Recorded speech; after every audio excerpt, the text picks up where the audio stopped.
always lit up a room, but his vision dimmed with age. He had age-related macular degeneration, or AMD. And since partnering with Apellis, I've learned there's an advanced form of the disease called geographic atrophy, or GA. His struggle with vision loss made me want to help others know about GA's warning signs.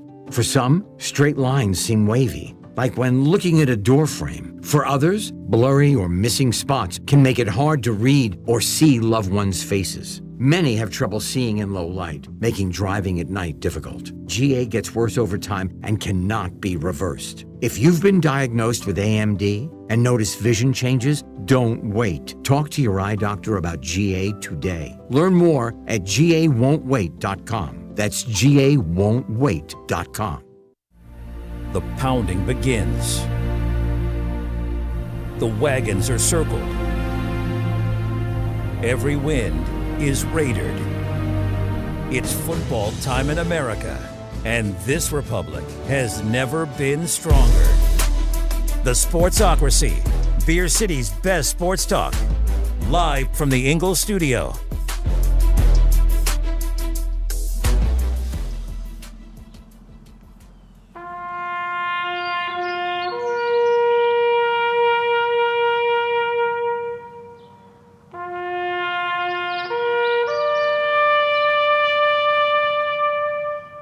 Let's all take a moment. It's not a day that we've looked forward to.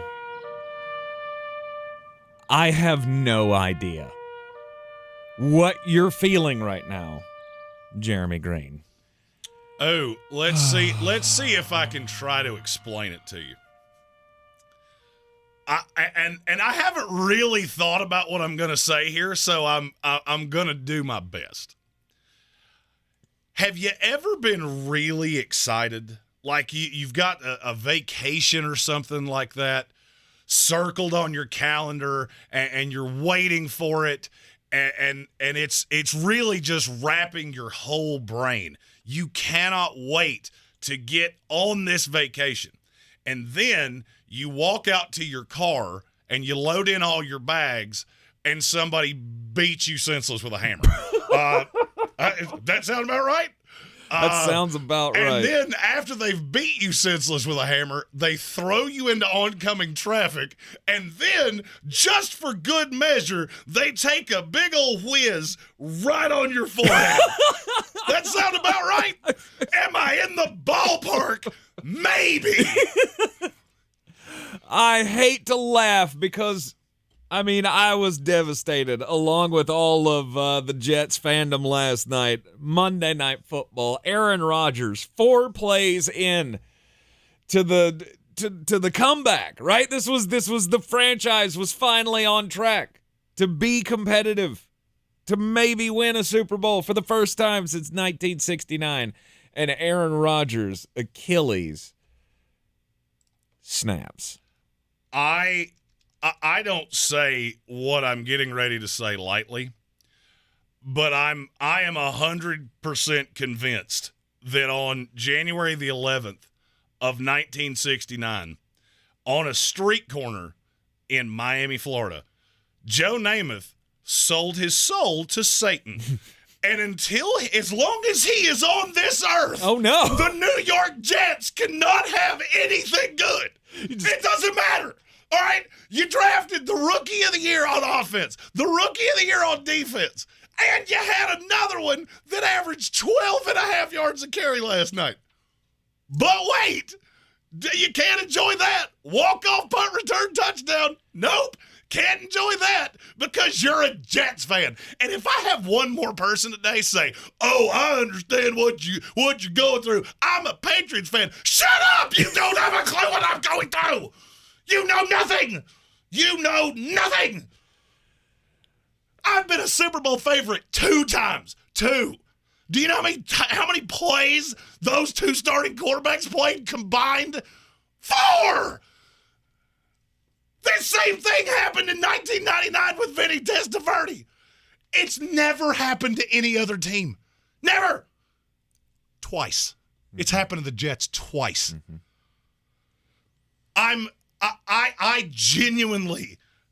I Mike Greenberg said, I don't know what to feel. I know what to feel. I genuinely feel like this has been a death. I was so excited for this team.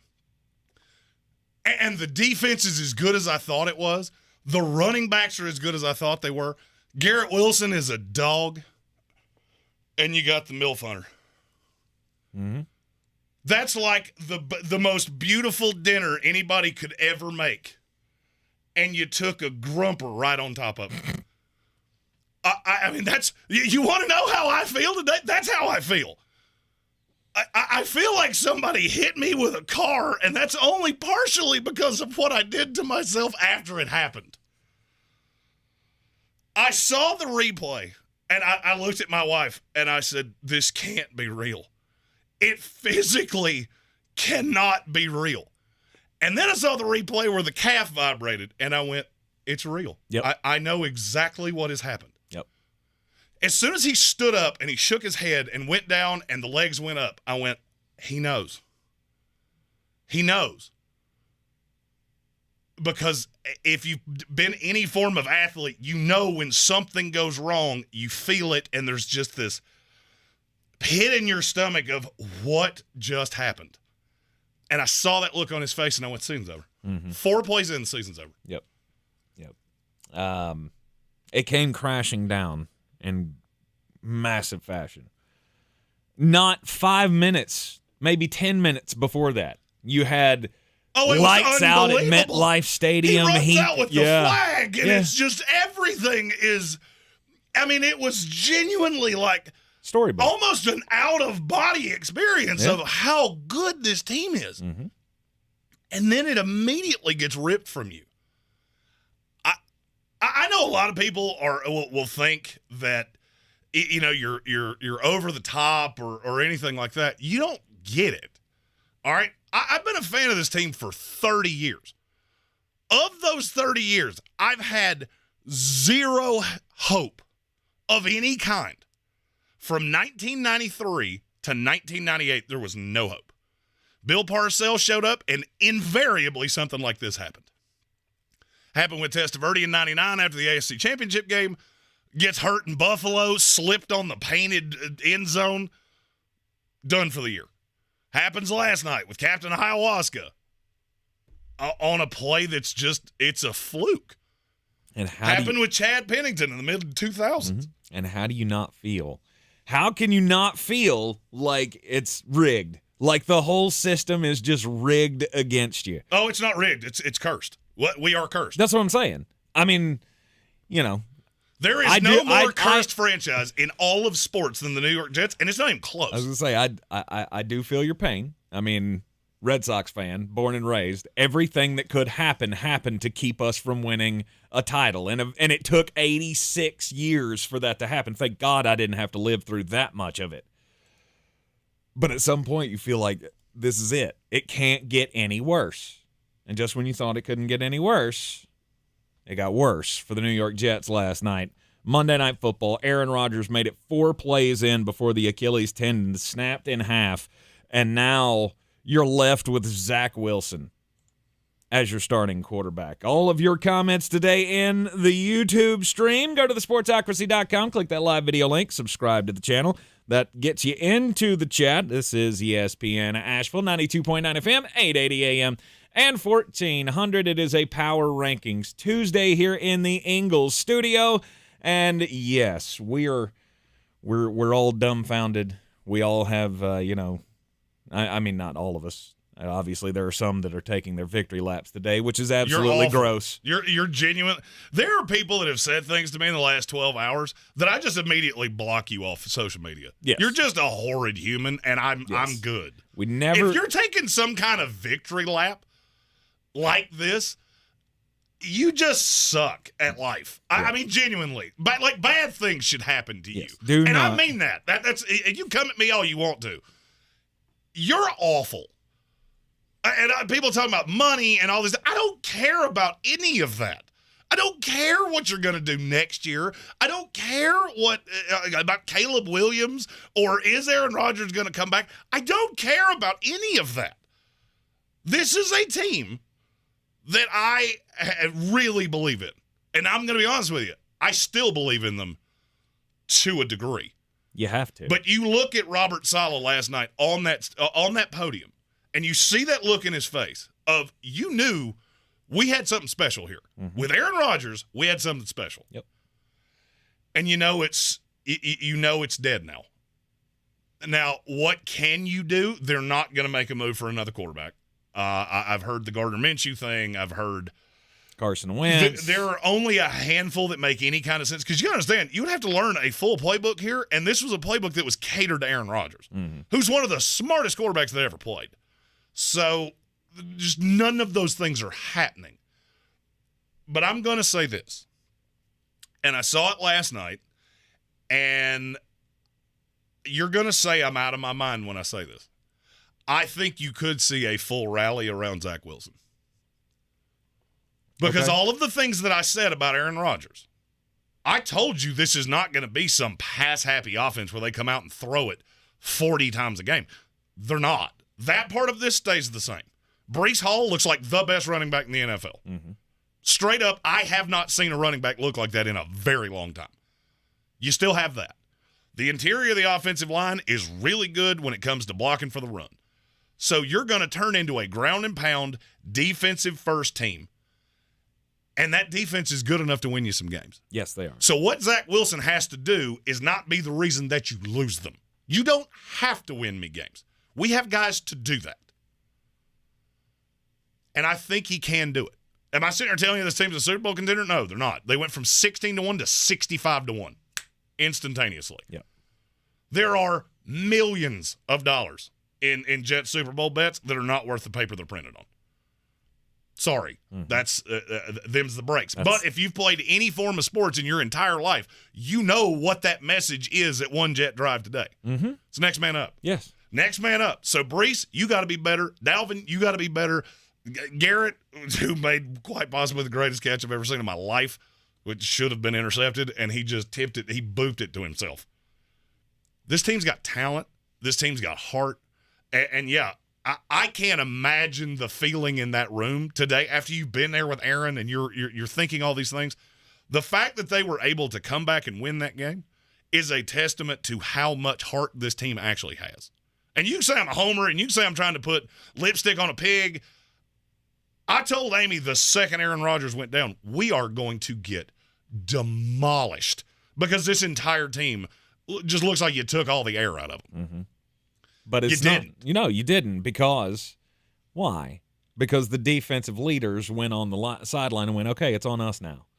It's on us to get it done. And they continued to pressure the quarterback. They continued to play good in coverage. Jordan Whitehead, who had 7 interceptions in his career leading up to last night, he got 3 of them. Yeah, apparently Josh Allen didn't know that Jordan Whitehead didn't play for the Bills.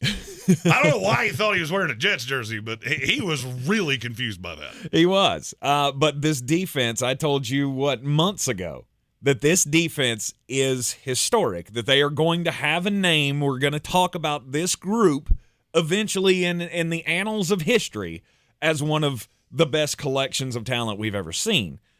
Well, now it's all on them. Now it's how good can your defense be? How many wins can the defense get you? As long as Zach Wilson doesn't throw it away, as long as he can play game manager quarterback, maybe make a play or two here, can you get to the playoffs? And I think it's going to be a long shot in the AFC. If you're in the NFC, I'd definitely say, yeah, you can still make the playoffs. I'm not going to say it's necessarily a long shot. This week's not going to go well. You got to go to the Dallas Cowboys this week, and T's and P's. Zach Wilson, just calisthenics. Right. Stretch and often, because Micah Parsons is going to hurt your feelings.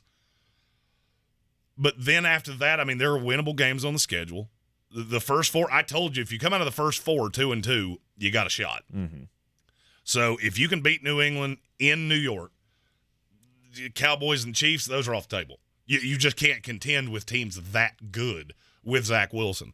But then you go Broncos and the Giants and the Chargers and the Raiders, Falcons. Those are all winnable games. Mm-hmm. Those are all winnable games. So, I mean, yes, the Super Bowl aspirations are now off the table, but this is a real shot for a kid that a lot of us believed in. I mean, look, Zach's got a really good arm. He looked different last night. You could tell he's been around Aaron Rodgers. Yes, he did make one just horror-awful decision over the middle where he just lost Matt Milano. Milano comes over the middle, easiest interception you've ever seen in your life. And then he threw himself at him, and as soon as he hit him, I went, oh, good God, we're going to end up with – it's going to be Tim Boyle. Because Zach Wilson can't stop playing pinball with his own body. But he showed heart, and that could be a rallying win. Yeah. But I'm telling you, when X walked it off with the punt return, big ups to Chaz Surratt, by the way, for one of the better blocks I've ever seen on a punt. Those are the kind of things that can really band a team together. Yes. And the mettle of Robert Saleh and Nathaniel Hackett, who, my Lord, if your ears burn when people say your name, his head was on fire last night from a house here in lovely Asheville, North Carolina, because I said it a couple dozen times. But you can't just treat this like the season's over. You've got to lather up and put the pads on next week, and it's the best I got. Biggest question I have at this point is he's 39 years old. How does Aaron Rodgers respond to this? Well, Pat McAfee said earlier that there, and this is something that I think you really should put some credence to, is that Aaron's one of those people that thinks everything is a sign and the universe and all those things, and he may look at this and go, I'm done. Yep. I don't really believe that, because I think he's too much of a competitor to go out that way. I would agree. I also think he really cares about the people in that organization. I don't think he would do that unless he has to. Yeah. I see him coming back and being the coach. I see him coming back. He'll be on the sidelines the rest of the season. Yes. And he'll be a great sounding board for Zach Wilson. Yes, he will be the leader in the clubhouse. It will be that every time there's an offensive defensive change, Zach Wilson's coming to the sideline, and the first person he meets with is going to be Aaron Rodgers. He's already done him a world of good. I mean, we've seen in the preseason he looks like a different quarterback at times than he did last year. There's still bad Zach. Of course there is. And that's what you have to avoid. Yeah, you can't get rid of a stink like that with just one bath. You got to do several baths with that. But that's what Nathaniel Hackett has to just crash course this kid. I mean, because the number of reps he's had with these first-team guys is not high, but a lot of them are carryovers. All 5 starting offensive linemen were on this team last year. Garrett Wilson was on this team last year. Yeah, you got new receivers in Lazard and Mecole and Randall Cobb. Brees was here last year. So there's a lot of familiarity with this team. I don't think it's just, hey, throw dirt on the Jets. They're going to go 4-13 now. I don't buy that. Yeah, no, this defense is too good to allow that to happen. I don't see a path at all for that to happen. I mean, if Tampa's a team that could possibly win 5 games, then the Jets have to at least be 7-10 that they were last year, in my opinion. And probably I think maybe a little better than that. Maybe a little better. I think they'll be better than that. You're in the Sportsocracy. This is ESPN Asheville, 92.9 FM, 880 AM at 1400. You made it through the first segment without cussing. At least there's that. It is a Power Rankings Tuesday. We'll get into it next. The season we've all been waiting for is here. No, not that one. The season of the Big Orange Tent is underway in Western North Carolina. The area's largest selection of Halloween costumes, decorations, and accessories is at the Big Orange Tent at the Asheville Mall. Halloween Express is your one-stop shop for adult and child costumes, superheroes, horror icons, inflatable suits. You can find it all under the Big Orange Tent at the Asheville Mall. 10 to 8 Monday through Saturday, 12 to 6 on Sundays. The best season of the year is here. Tailgate season.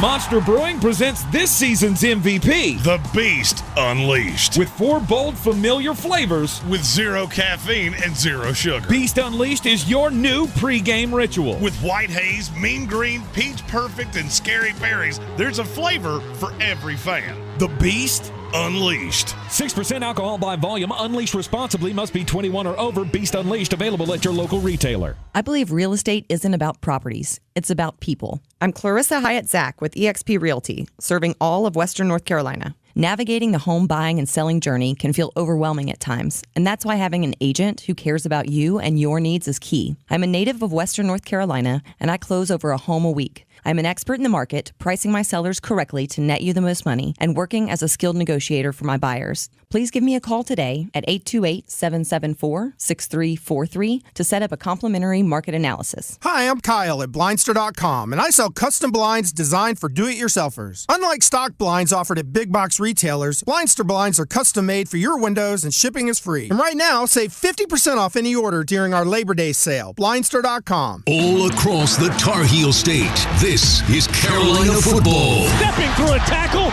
and stepping to the end zone. It is pouring points in Chapel Hill. Holy cow, Carolina's going to win! The Heels clash with the Minnesota Golden Gophers. Pre-game coverage starts at 2:30, kickoff at 3:30, right here on your home for Carolina football. Asheville's home for the Tar Heels is ESPN Asheville. Gillette Intimate gives guys a gentle and easy shave on there, and around there, and even under there. Don't treat your groin like junk. Respect it with Gillette Intimate, the best a man can get. Buy now at a retailer near you. Hey there, it's Craig Melvin from The Today Show. Coming up this week, the Today team takes you inside the first Sunday night game of the NFL season. Plus, Carrie Underwood performs live. Join us every morning on NBC because every day needs today. Football's here. Switch to My Plan from Verizon and get NFL Sunday Ticket from YouTube and YouTube TV on us with eligible phone purchase and Unlimited Plus. Offer ends soon. Head to Verizon today. $449 value applies to NFL Sunday Ticket season 23-24 only. Additional terms and embargoes apply to NFL Sunday Ticket on YouTube. No refunds. When my daughter gets a cold, I have a secret weapon. DayQuil Kids Berry from Vicks. DayQuil Kids is specially formulated to treat kids' most bothersome cold and cough symptoms quickly. And the best part is that DayQuil Kids Berry tastes really great. Aren't you supposed to be resting? Maybe. DayQuil Kids Berry. The kids' berrylicious daytime congestion, coughing, stuffy head, stuffy nose, just for kids. Medicine. Safe for kids 6 years plus.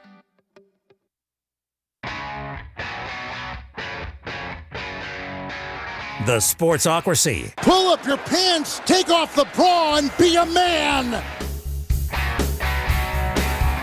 It is ESPN Asheville. This is the Sportsocracy. Now 12 to 3 every weekday afternoon. If you're new this week, you're just tuning in. We appreciate you joining us here in the program. 12 to 3 now every weekday afternoon in the Ingles studio, and we have a we have a super chat. Soaring Eagle, he got my opinion on the Bills last night. Now he wants yours. He genuinely doesn't think the Buffalo Bills make the playoffs. I tended that way before the season started. Yep. I don't know that the Bills are a team that'll make the playoffs. And after watching Josh Allen do Josh Allen things, he just turns ball over. Exactly. It's always been the problem, right? I mean, you look back to the Buffalo Bills, and I know, we have Chief Zach in here every Friday, and he loves his Bills, and he loves Josh Allen, and I get it. I'd love him if he was my quarterback. But if you look back on it, we've been so close. He would also make me want to pull my hair out. Right, we have been so close so many times, Buffalo Bills fans. And what can you point back to? Too many turnovers, right? It's true. Offensive line got killed last year in the playoffs.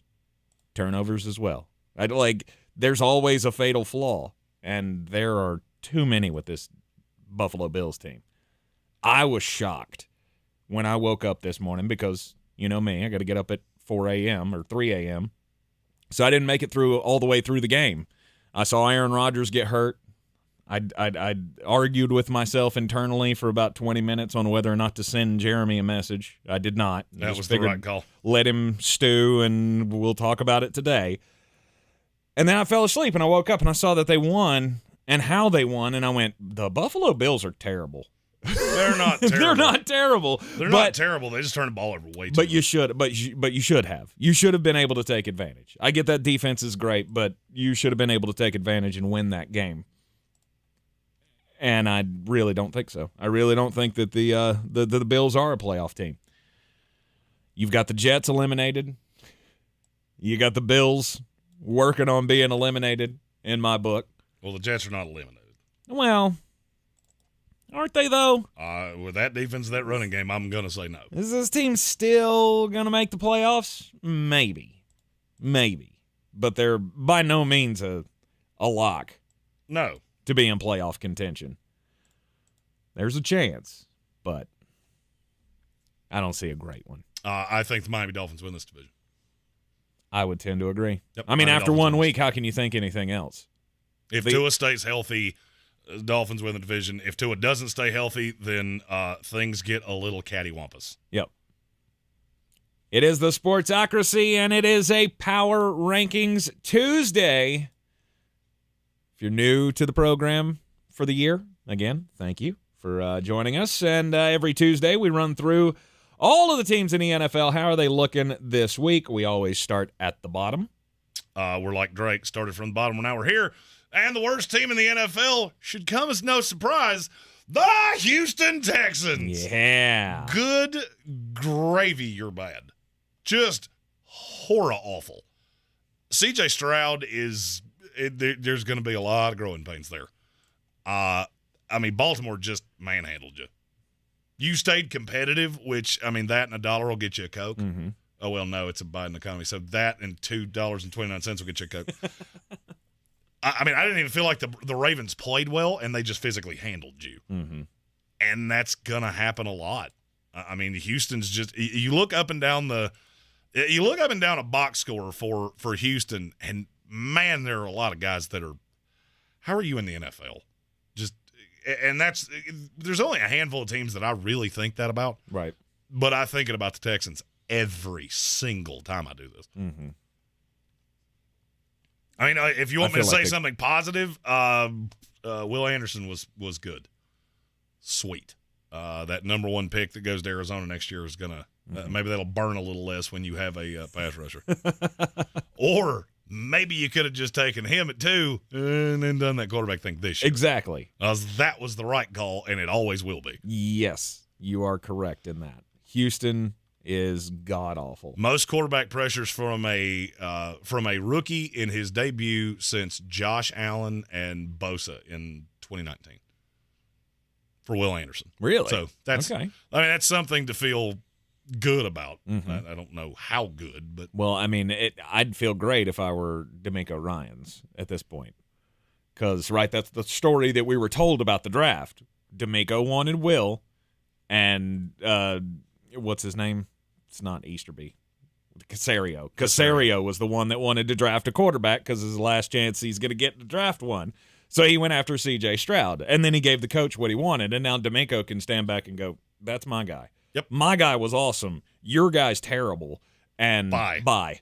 See you later. I'll get a new GM. I'll get a GM that I trust. Right. We have 2 Super Chats. Nope. First one's from Armchair. He said Miami wins the division. Jets second. Bills third. Patriots fourth. AFC East is a bloodbath. The opening weekend did not go particularly well for any of them except Miami. The Jets got a win, but, man, it didn't feel like one. And I tend to agree. I think that's about how this goes. Yeah. The Jets are so good defensively that they're going to stay. They'll be in every – I don't think anybody blows them out outside of Dallas and Kansas City because you just can't score with them. Mm-hmm. I don't know about the whole Bills in third place thing, but look at that schedule again. You'll figure it out real fast. Okay, all right. With how bad Josh Allen looked last night, you'll figure it out real fast. All right, and another from Stephen Tao. He asked if we're still planting our flags on Chicago. No. You will not have to wait that long to hear their name. Number 32 is the Houston Texans. Number 31. The Arizona Cardinals. They're doing the tank thing the right way. If you're going to be bad, be genuinely horror awful. And they're just chef's kiss. Chef's kiss. Trying to lose and they almost beat the Commanders. I still can't get past that. I'm not going to say that you're never really trying to lose. Of course you're not. The thing about Arizona is that you at least looked respectable. I mean, the defense was flying around. You are really undisciplined. I won't be shocked if they have 4 different dudes on that defense that get fined this week. Because there were late hits out of bounds. Just a lot of chippiness that you see that from young teams where guys are trying to make their mark. And I saw enough in Arizona that you're not the worst team in the league. You're just very bereft of talent. Number 30. The Indianapolis Colts. This is another one of, I mean, you're going to get a highlight play every game from Anthony Richardson. But other than that, I heard a lot of people say he was the best looking rookie. That's not exactly the greatest bar that I've ever seen, because C.J. Stroud was terrible, and Bryce Young was probably half terrible. But did you see anything that really made you feel warm and fuzzy about Anthony Richardson? Oh, no. Did he do anything you didn't expect him to do? No. I'm in kind of the same boat. I expect him to be largely inaccurate. He may make a highlight play here or there. And if you ever leave the flat open, it's going to be 6 every time. He's very fast. He's very athletic. But other than that, there's just not a lot to me to this Colts team. No. The fact that you were even tied with the Jacksonville Jaguars in the second half made me feel like, okay, well, I mean, they'll at least make it look good, right? They'll lose a lot of games, but at least they can make it look good. Well, and I kind of have the same problem with Indianapolis that I have with the Houston Texans. You're trotting out a lot of dudes that I don't know what you think you're going to get out of this. Now, a positive, Michael Pittman was way better than I thought he was going to be. I didn't think he'd have a game like that all year long. 8 catches, 97 yards. I mean, that was fine. Mm-hmm. But you saw an inexperienced quarterback that there are going to be a lot of growing pains with. But you were competitive. Yep. I think a lot of people get really duped by competitive. In the NFL, if you're getting blown out on a regular basis, you are real, real bad. Yeah. There have only been a handful of those teams in the last 20 years. Everybody stays competitive. Texans fans have told me this 1,000 times. Well, we were competitive in every game. Well, you're an NFL team. You should be. I mean, you still have 53 professional athletes on this team. Right. So, yeah, you shouldn't be getting beaten like Southern Miss every week in the NFL. No, and I don't think people expect that. You'd be shocked how many people really do. We were within 10 of the Eagles. And? Do you want a cookie? No. Let's set the standard here. Within 10 is not necessarily respectable. What I'm talking about is if it's a 1-score game with little times left, right? If you're late in the game and it's close, within 1 score, that surprises me. If you're 1 play away, like the Arizona Cardinals could have been against the Commanders, like the Houston Texans were, 5 times last year? And in games that you never expected. The Kansas City Chiefs, the Philadelphia Eagles. I think those were 1-score games with Houston last year. Just as long as you're competitive, at least you're not terrible. Nothing to me. I mean, it should. I feel like. What does that mean? Oh, so you stayed close with somebody. I mean, you want a cookie? That's. We only lost by 10. Awesome. What do you think they're going to put that in the? Do you think that goes in the standing sheet? I mean, the average NFL team doesn't get beat by 25 points on a weekly basis. Right. So, we stayed close. Whoop-de-doo. Just doesn't mean anything. Doesn't mean squat to me. Doesn't mean anything. Oh, we played within a score. Yeah, and bad teams do that with good teams all the time. Right. Mainly because they know they could show up and put their pants on the right direction and beat you. So that they could. All right, Indianapolis Colts, Arizona Cardinals, Houston Texans. Those are the three worst teams in the Week 2 Power Rankings here in the Sportsocracy. It is a Power Rankings Tuesday, and when we come back, it'll be time to get just a bit outside. This is your Exergen Temporal Scanner weather forecast on ESPN Asheville. Cooler air on the way. We'll get this front through, and later this afternoon or this evening, we'll get a few showers, thunderstorms as clouds increase. Highs in the low 80s. Tonight, a few scattered showers and thunderstorms around, especially early, 60 degrees. Tomorrow morning, some fog. In the afternoon, maybe an isolated shower thunderstorm. Clouds, sun, otherwise 77. Tomorrow night, low 50s, some spots in the 40s, setting us up for a beautiful Thursday, sunny 76. From the Weather Channel, I'm Ray Stajic. Sponsored by Blindster.com. Do you need new blinds or shades? Blindster.com offers custom blinds, shades, and shutters at prices less than big box retailers with free shipping and free samples. And right now, save 50% off any order during our Labor Day sale. Blindster.com.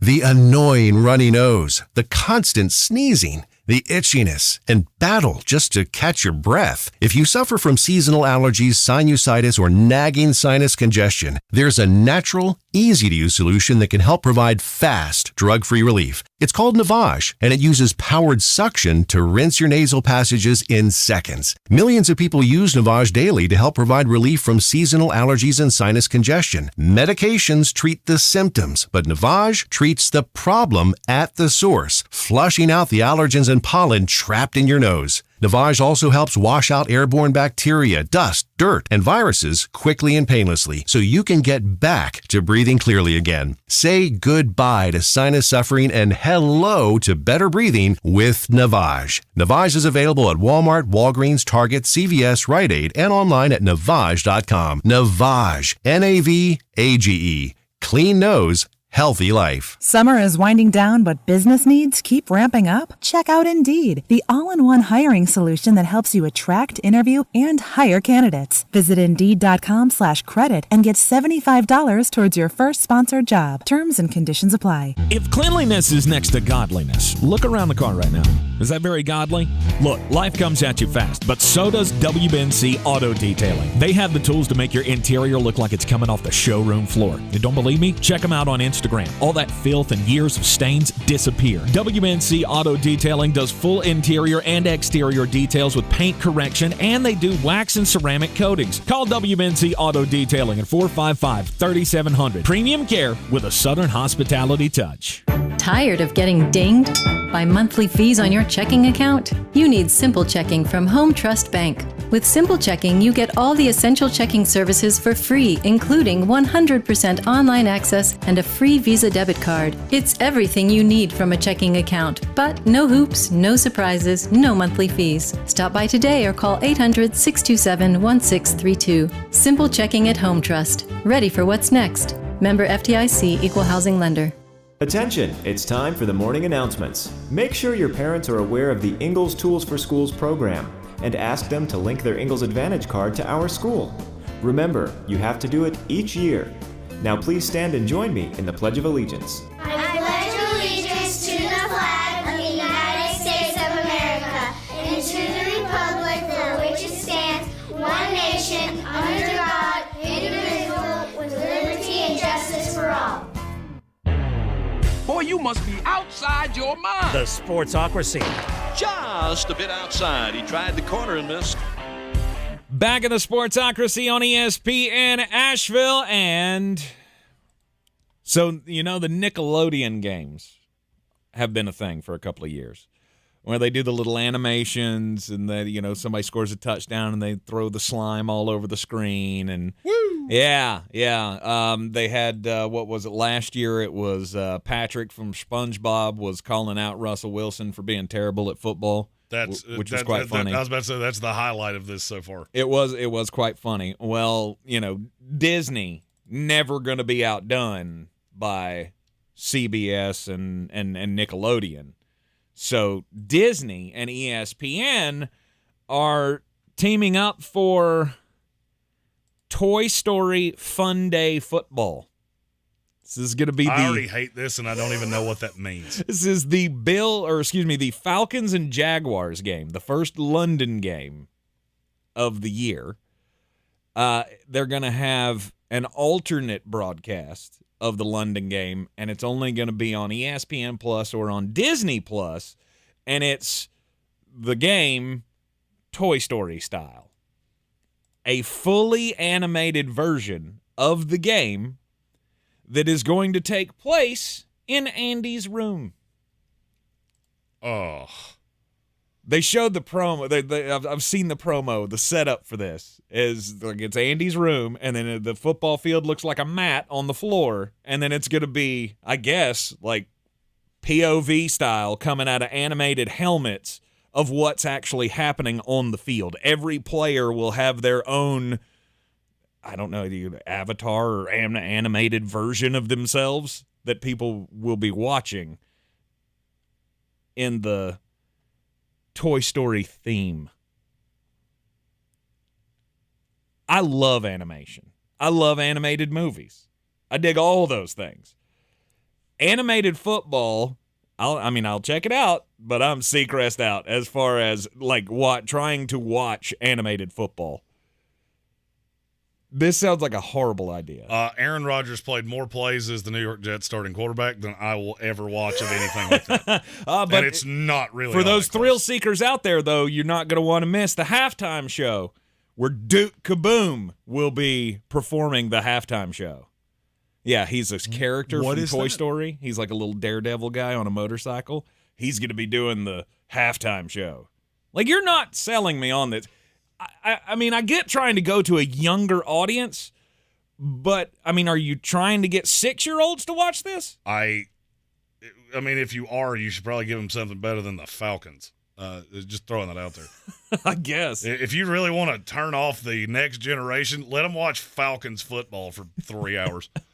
Hey, why do they never throw? Because they can't, son. Because they can't. Because their quarterback is bad. Speaking of quarterbacks, Mel Kiper apparently watches this show because he went on ESPN last night and literally regurgitated everything I said yesterday about Shedeur Sanders. Oh, okay. He currently has Shedeur as the number 3 draft-eligible prospect in the 2023 draft. I am not as high on him. I still have Quinn Ewers ahead of him, and I've got J.J. McCarthy ahead of him. But it's close. He then doubled down and said, if he returns to Colorado, we'll be talking about him in 2024 the way we're talking about Caleb Williams right now. And I don't disagree with not one bit of that. You know why? Because I said it first. I love new time. So people don't think I'm just regurgitating things from other people. I mean, you pulled back when I got to quarterback ahead of him yesterday, and maybe I was a little crazy on that, but still, because Drake May wasn't one of them. That's when I thought you were smoking crimes. I mean, Drake ain't really looked all that great to me. No, but he still looks like a high-level NFL draft. Sure. And I wasn't trying to say that he wasn't. I'm just saying Shedeur has looked fantastic. Shedeur's looked fantastic. There's some things he's got to clean up, which is why I said he needs to return to Colorado. Yep. Because he needs reps at this level. And, I mean, he's looked fantastic. He's the front runner for the Heisman right now, and I don't know if it's all that close. Mm-hmm. Caleb Williams is the only one that could beat him, and, man, if there's anybody in his ballpark, they're not going to give him back-to-back. Right. Continuing with the power rankings here on a Power Rankings Tuesday. Number 29 this week. The Denver Broncos. Yeah. Let's ride. I mean, if there was a way that you were just going to get me to go from this whole, hey, you might win 5 games, to maybe we should blow this up immediately. Losing to the Las Vegas Raiders in week 1 was a great way to do that. Okay, Sean Payton's drunk. Russell Wilson is basically just kibble now. And this is a terrible team. Yeah, they're bad. Real bad, bad. You made Jimmy Garoppolo look like Joe Montana. And you're going to do that a lot, because I'm going to assume that a lot of NFL teams saw the same thing I did, which is Pat Surtain, bad. Mm-hmm. Don't do that. Yep. Everybody else, it's fine. It's fine. I thought your defense was better than that. I honestly did. I never really bought it. I still don't buy it. And Russell Wilson, Yeah, he had, 6 incompletions? 7. My bad. Right. He also had 177 yards on 27 completions. Mm-hmm. You know what that means? He's going real dinky-dunky. And that's not winning in the AFC. No. 5 yards average on your throws is never a good place to be. You're going to keep everything short, and you're just going to try to dink and dunk your way down the football field. I don't see you being able to hang with other teams in your conference. The sad part of this is that they made the Raiders completely one-dimensional and still lost. That would be terrifying to me. Mm-hmm. And your targets just look like retread garbage. Because they are. There is nobody on that offense I'm scared of. No. Marvin Mims, if he could run a route, I'd probably be a little more scared because he's very elusive. Mm-hmm. But you're going to have to manufacture his touches. I thought Javonte Williams looked slow, which is to be expected. First game coming back, I get it. But then I saw Breece Hall last night coming off the same injury, and he didn't. He didn't look slow. and he looked just fine on that 83-yard run. Just fine. Be real nice if Nathaniel Hackett could have figured that out before, the fourth quarter. 4 carries he had going into the fourth quarter. Yeah. That got screamed a lot. Yeah. To me, that was, even though it wasn't a team that I expected much from this year, it was still one of the disappointments of the week for me. Denver's not good. That's not a good football team, and you can keep putting lipstick on that pig all you want to. They ain't got it. Ain't gonna get better. Number 28. The Tennessee Titans. Your offense makes my brain hurt. That looks like something straight out of 1974. They're not good. Ryan Tannehill looks gassed. I'm not going to lie to you. The scariest moment I've had so far today was somebody mentioning that the relationship between Tannehill and Todd Downing. Yeah. And I felt the angina show up, and I went, no, please, God, no. Please don't. I'd rather just crash and burn with Zach Wilson than make a move on Ryan Tannehill. Ryan Tannehill pouring in the QBR of 10.3 this week against the New Orleans Saints. It's so bad. That's 3 Zach Wilsons. That's what that. But this is exactly what I expected to see out of this team. Is you got a whole bunch of targets for DeAndre Hopkins, and then what? Yeah, Nick Westbrook-Ikhine. Right, 2 catches for Treylon Burks, and 4 for Nick Westbrook-Ikhine. Woo, and nothing for Chig. Which is it's dumb. T's and P's. Mr. Dumb. Tight End Whisperer. Hey. It don't always work. It doesn't. Right? It doesn't always work. But that was one thing when I was like, okay, so I listened to Jeremy too much because I have 5 leagues with Chigakonkwo in it, and he didn't score a damn point. Yeah, it's a whole mess of zero. Ugh. Tennessee's awful offensively. I mean, defensively, I guess you're fine. You're competitive defensively. Everybody keeps saying that, but Derek Carr annihilated you. Well, the He just back didn't get half, in the end zone. the back half's not good. No. We know that. Yeah, I kept hearing how good that defense was, and every time I looked up at that game, I'm like, Derek Carr is getting anything and everything he wants. Mm-hmm. And when you got to him a few times, so yes, your pass rush is. You're probably right on that. The pass rush is better than I thought it was. Right.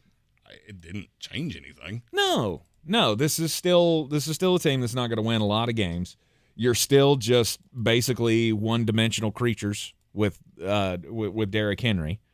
I mean, Tajay Spears, I know there are some people that are real high on him, and I guess, he got 3 carries for 30 yards, so I guess that's something. I was mystified at how much they threw.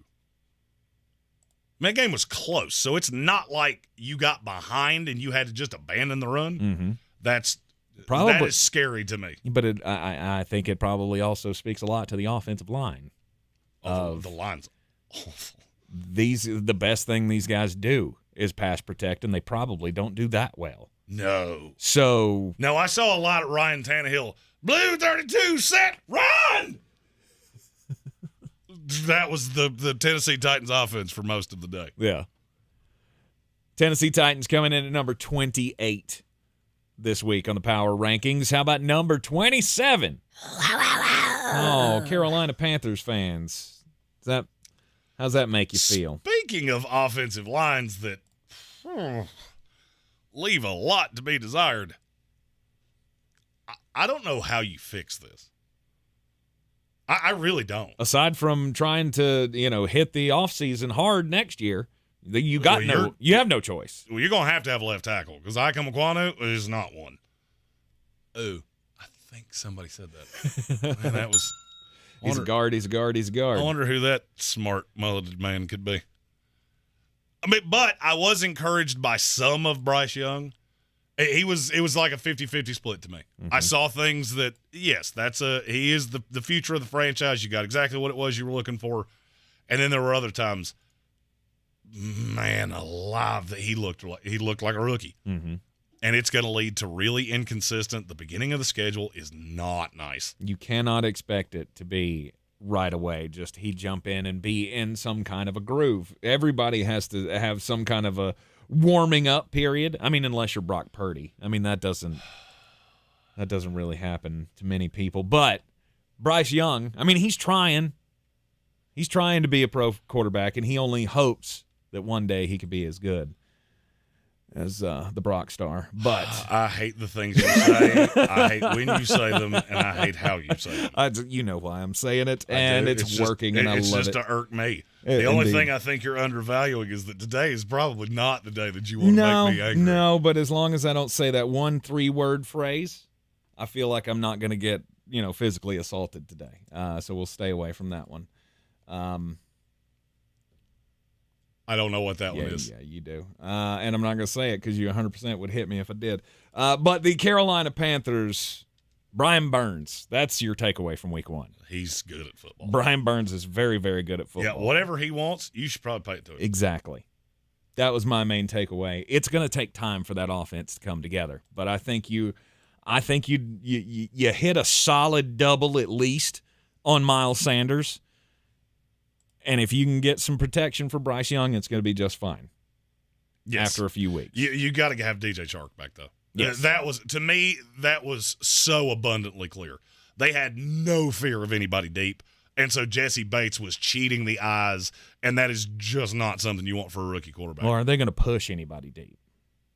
Was that part of the plan at all? Well, DJ Chark at least scares you. Right. So you've got to have somebody playing in the back half. And on Sunday, they didn't. And Jesse Bates just cheated and watched his eyes and manipulated him. Mm-hmm. That Atlanta defense is really, really good. They're veteran, they're savvy, and they're going to be really good against lesser teams. Well, the problem is, much like the New York Jets, they may struggle to score because that quarterback is not as much. Well, I mean, as long as you can keep hitting them with the 2 running backs, you're going to be able to do that thing, play good defense, run the ball, and hope that you can make some noise in your division. That's where the Jets are at. That's where the Falcons are at. You're in the Sportsocracy. This is ESPN. Asheville, Carolina Panthers coming in at number 27.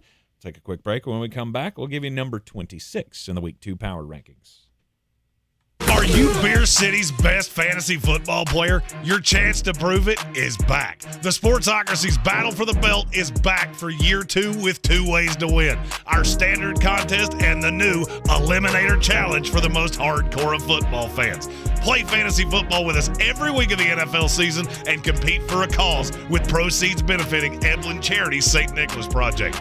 Register today at thesportsocracy.com and take your shot at the title of Beer City's fantasy football champion. Attention, it's time for the morning announcements. Make sure your parents are aware of the Ingalls Tools for Schools program and ask them to link their Ingalls Advantage card to our school. Remember, you have to do it each year. Now please stand and join me in the Pledge of Allegiance. I pledge allegiance to the flag of the United States of America and to the republic for which it stands, one nation, under God, indivisible, with liberty and justice for all. Real estate isn't about properties, it's about people. I'm Clarissa Hyatt-Zach with eXp Realty, your native realtor serving all of Western North Carolina. I will work hard for you, and I believe in doing the right thing every time. I market each of my listings to reach out-of-town buyers. I use a professional photographer and drone video on every single listing, as well as collaborate with agents across the country to find your buyer. Check me out online at clarissasellswnc.com or give me a call at 828-774-6343. It would be my pleasure to assist you through the real estate process. 63 Americans a day die by gun suicide. By storing our guns safely, locked, unloaded, and away from ammo, we can give our loved ones a second chance at life. Learn more at endfamilyfire.org. Brought to you by Brady and the Ad Council. Attention, men. By now, you've probably heard about Noxitril, the award-winning, powerful, all-natural male enhancement pill that works on demand. Many of our customers are calling it the little blue pill on steroids. Now's the perfect time to try Noxitril with this special free bottle offer. Call now and find out how to get your free bottle. Call 800-575-6039, 800-575-6039. Free bottles for limited time, so call now. 800-575-6039, 800-575-6039. The iHeartRadio Asheville Pro Football Pick'em Challenge is back. Just log on to WWNC.com and go to contest, and you can sign in to make your picks. Each weekly winner wins a $50 gift card to Asheville Pizza and Brewing. Make your picks now. Welcome to this month's meeting of the North Carolina Education Lottery Winners Club. Bingo winners. Bingo! Instant winner. Here. Oh. Big money winners. Yeah, I think they're in Tahiti. Second chance winners. Second chance winners. Present! Every single time. New scratch-offs mean new winners. This month's tickets are packed with over $98 million in total prizes. The Winners Club awaits. Must be 18 to play. Approximate overall odds of winning range from 1 in 3.70 to 4.68. Problem gambling helpline 877-718-5543. Staples has big savings on everything for school or the office. Save on school essentials like notebooks, pens, and crayons. In stock and backed by Staples Price Match Guarantee. In-store only. Visit staples.com/price match for details. School on, save on at Staples. Do you need new blinds or shades? Blindster.com offers custom blinds, shades, and shutters at prices less than big box retailers with free shipping and free samples. And right now, save 50% off any order during our Labor Day sale. Blindster.com. The Sportsocracy. Ice up, son. Ice up. Back in the Sportsocracy on ESPN Asheville. Power Rankings Tuesday. Number 26 for week 2. The Chicago Bears. Biggest takeaway from the game was what? Justin Fields is every bit as bad as I thought he was. Okay. When he came out in the draft, there is no propping him up. It doesn't matter. The Green Bay Packers absolutely played with him. A defense that was horror-awful last year played with him. It looked like a kitty cat playing with a little mouse toy. He's not a good NFL quarterback. Yeah. I said this when they traded the number 1 pick. You're going all in on Justin Fields, and you better be right. And they're not. And they're not. I will admit I got duped because I thought the additions and DJ Moore, I really loved him with Justin Fields. I thought this was going to be like A.J. Brown with Jalen Hurts. There's one thing that I really undervalued. Jalen Hurts is good at football, and Justin Fields is good at running around. Is it not just one of those things that they need time to develop the rapport? Look, it looked good in the preseason, right? Yeah, You're playing against backups. Justin Fields is the definition of a kid with fireworks. Would you light a Roman candle and hand it to a 6-year-old? No. The Chicago Bears do like 50 times a week. Right. Hey, look, I can shoot stuff. Boom. Oh, you can also catch the woods on fire. Yeah. Yeah. That's less than ideal. You know who else is really bad at football? Chase Claypool. Have you seen his tape from this game? Right. Somebody strung together his highlight reel, quote unquote. He looked like he didn't even want to be there. He looked just like the same guy in Pittsburgh. He doesn't want to play football anymore, so let's stop paying this guy. Yeah, he's so much talent. Yeah. So little heart. You're in the Sportsocracy, and this is ESPN Asheville. This is your Exergen Temporal Scanner weather forecast on ESPN Asheville. Cooler air on the way. We'll get this front through, and later this afternoon or this evening, we'll get a few showers, thunderstorms as clouds increase. Highs in the low 80s. Tonight, a few scattered showers and thunderstorms around, especially early, 60 degrees. Tomorrow morning, some fog. In the afternoon, maybe an isolated shower thunderstorm.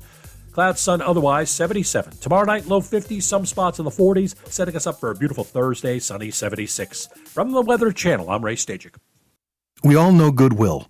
But did you know when you donate stuff to Goodwill, you help provide job training for people right here in your community? Goodwill. Donate stuff, create jobs. Find your nearest donation center at goodwill.org. A message from Goodwill and the Ad Council. Mr. Clean, Mr. Clean. Of course I use Mr. Clean Magic Eraser to clean tough messes off my stovetop and bathtub. But then I discovered I can also use it to easily clean my patio furniture and even my shoes. I'm hooked. And when wipes won't cut it, I use Magic Eraser Sheets. They're thin and flexible erasers, perfect for everyday messes, like gunk on my counters and sinks. They really are magical. The reviews are in. Mr. Clean Magic Eraser and Sheets make cleaning look easy.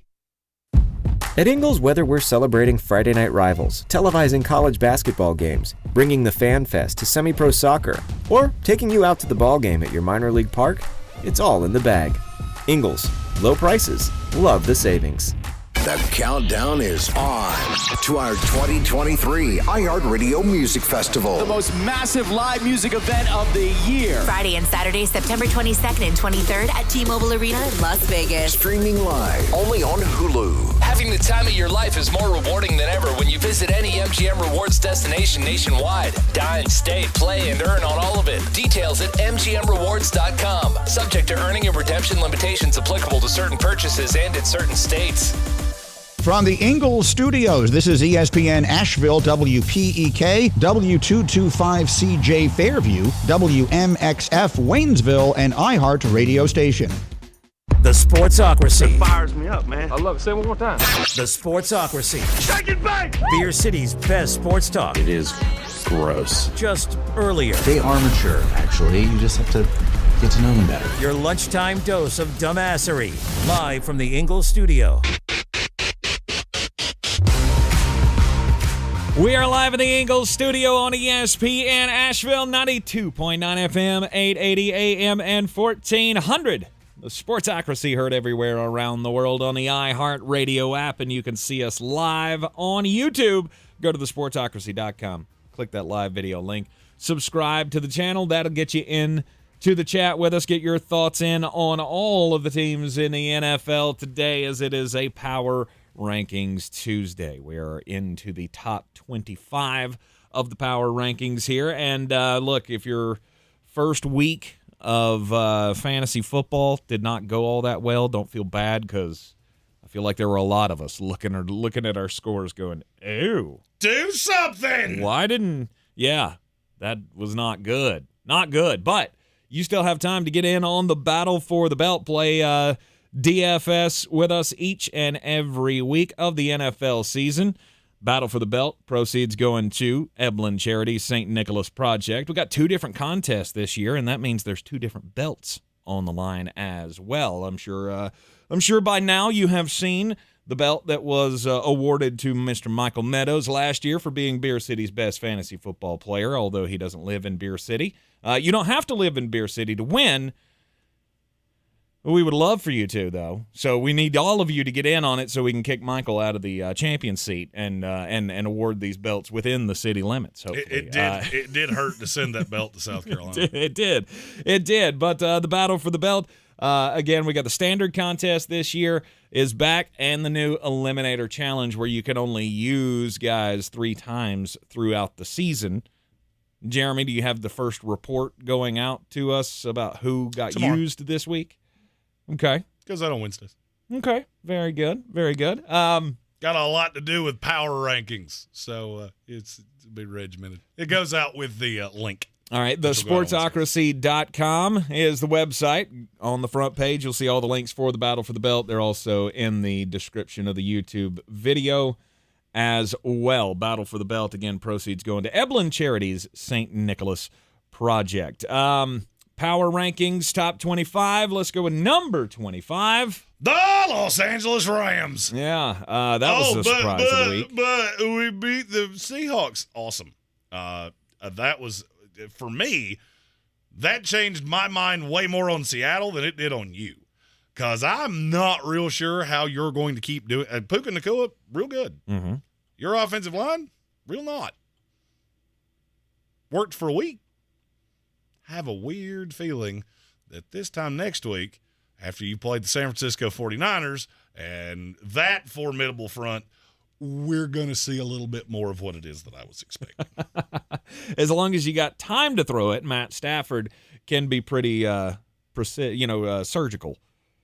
But when he's got guys on his back, there's just so it's many not gonna be things great. that are non-replicable that they did in week 1.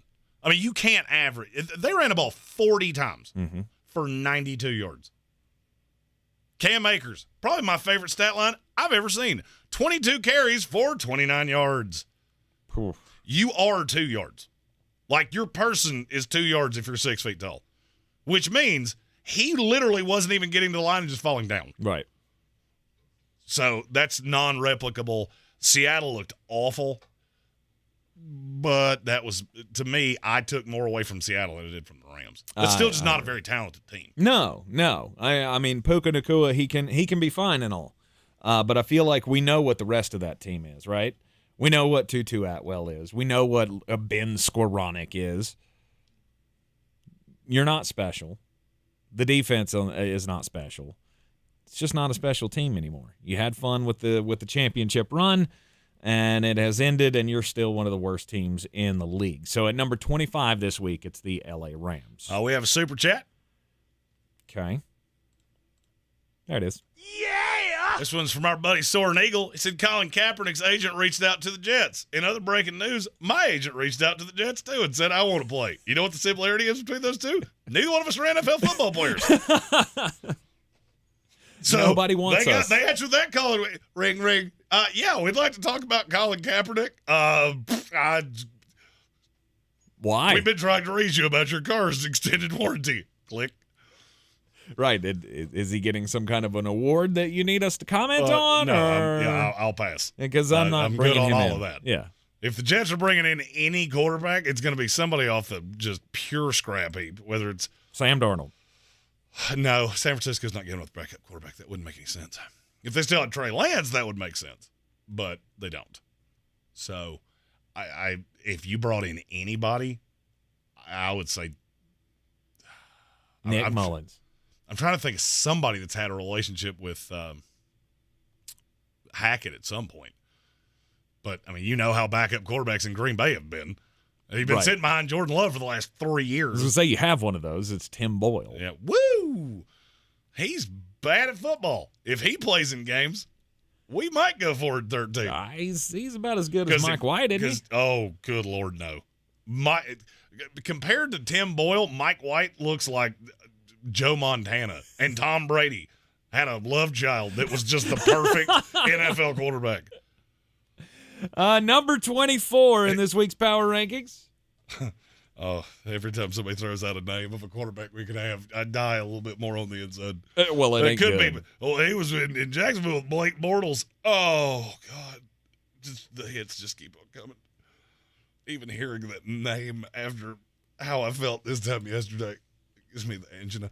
Number 24, the Minnesota Vikings. Who lost to the Tampa Bay Buccaneers this past week. That felt good. Yeah, that's one. Coming too. That's one, Todd. That's one. Man, I told you it was coming because it was really predictable. But it's pretty much what I expected to see from this team. Of Kirk Cousins can still sling it.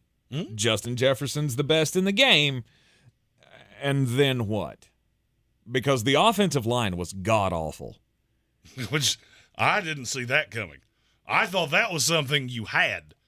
I had a funny feeling that there was going to be one receiver that really scared anybody.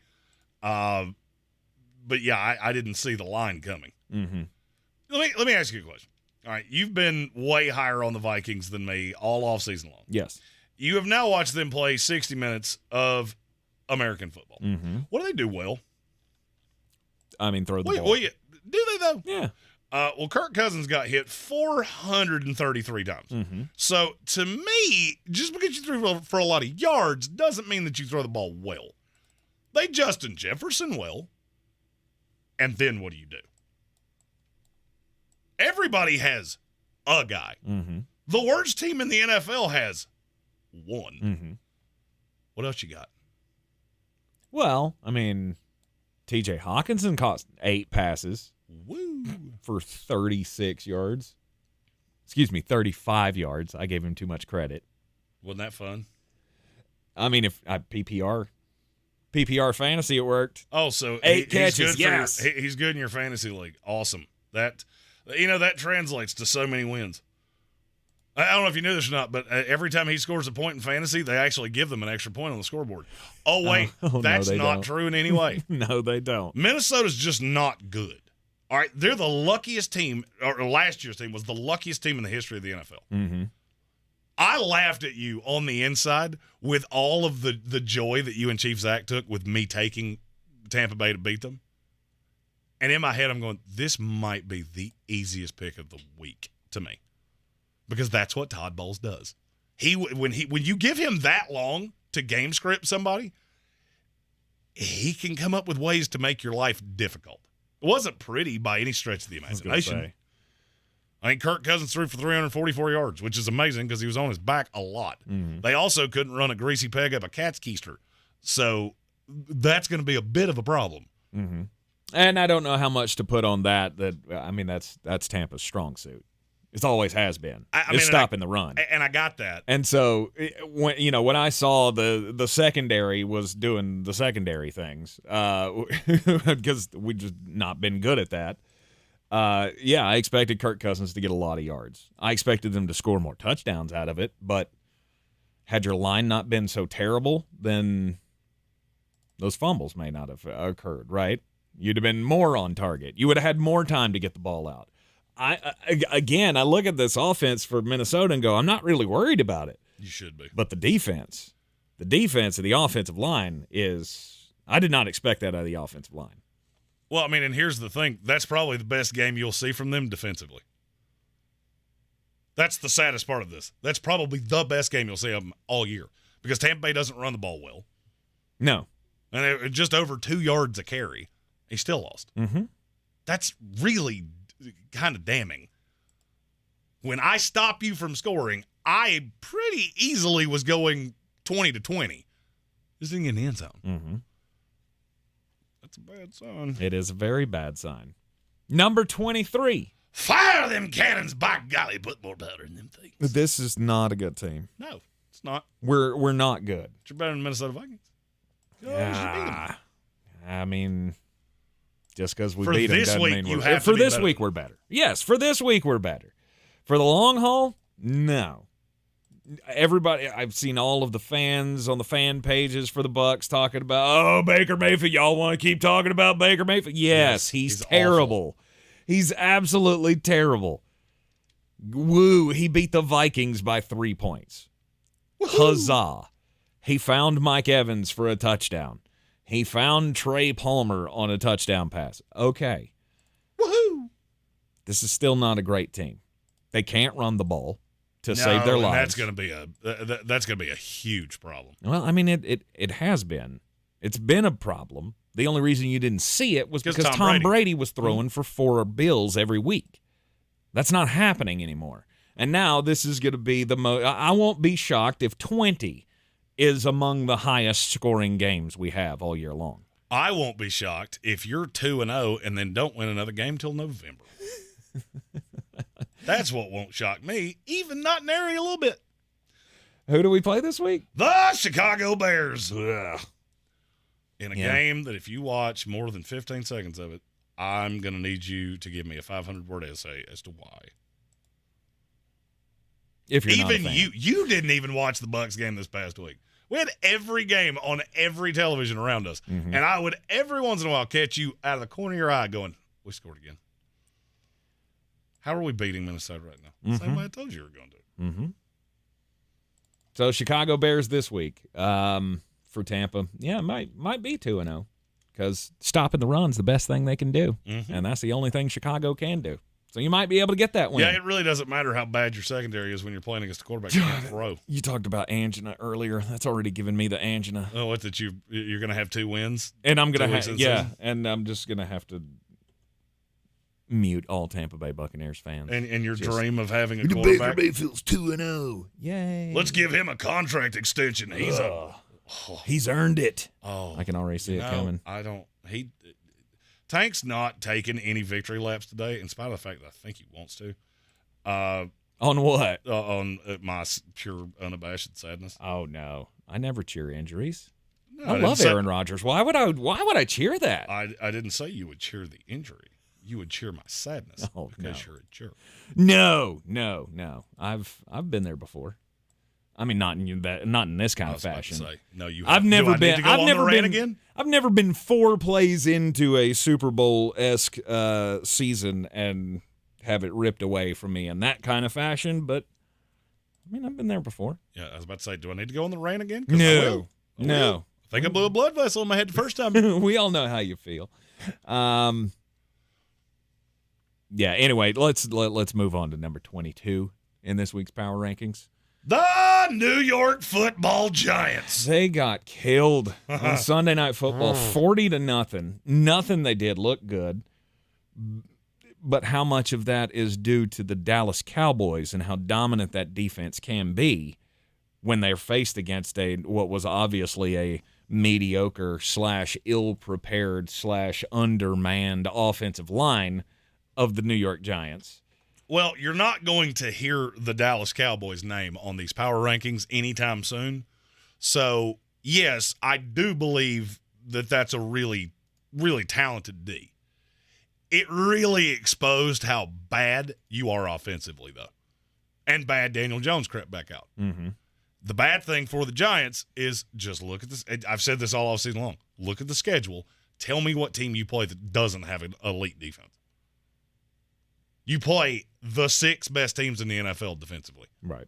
And they're going to make you look that way. The Eagles will do it. The Jets will do it. The Cowboys will do it again.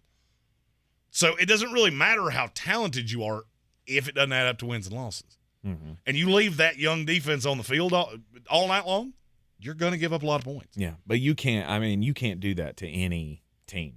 There is not a quarterback in this league that can win games when they're on their back literally the entire game. Mm-hmm. I mean, Daniel Jones was sacked 7 times. He got hit 12 times, and I can't remember the stat on pressures, but I think it was like 20-something pressures all night long. I haven't seen many instances in all the years that I've been around this league of an offensive line getting beat that badly. Right. And for me, that gives me the angina because they play my fighting New York Jets next week. Mm-hmm. I don't know that I've seen as dominating of a performance from a defense since probably the Super Bowl between the Bucs and the Chiefs. Chiefs came in number 1 offense in the NFL, and they scored 9 points because their line could not block anybody from Tampa. And that's basically what Dallas did to Daniel Jones. So I'm not sure if this team is this bad. They're not as bad as what you saw on Sunday night. But you do have to know that team's in there. And when you see an elite pass rush like that, they're going to pin their ears back because they know that if you can get home at that rate, you can't beat me. Yeah. Doesn't matter what I do. Evan Neal and Mark Glowinski need to get a swift dose of act right before they hit the field again. Agreed. That was brutal. You are in the Sportsocracy. This is ESPN Asheville, and it is a Power Rankings Tuesday. New York Giants at number 22. Another team in the NFC East at number 21. We'll tell you who that is up next.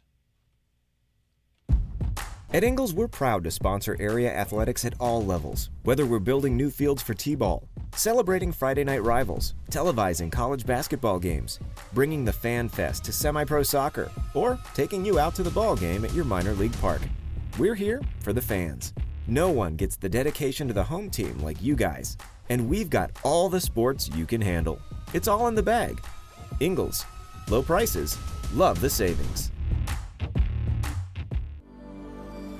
Our communities are filled with wonderful people who make living here great. At Home Trust Bank, we're proud of that. And that's why we focus on helping homeowners prepare for what's next. Our local mortgage bankers have the experience you need and exceptional personal service you'll appreciate.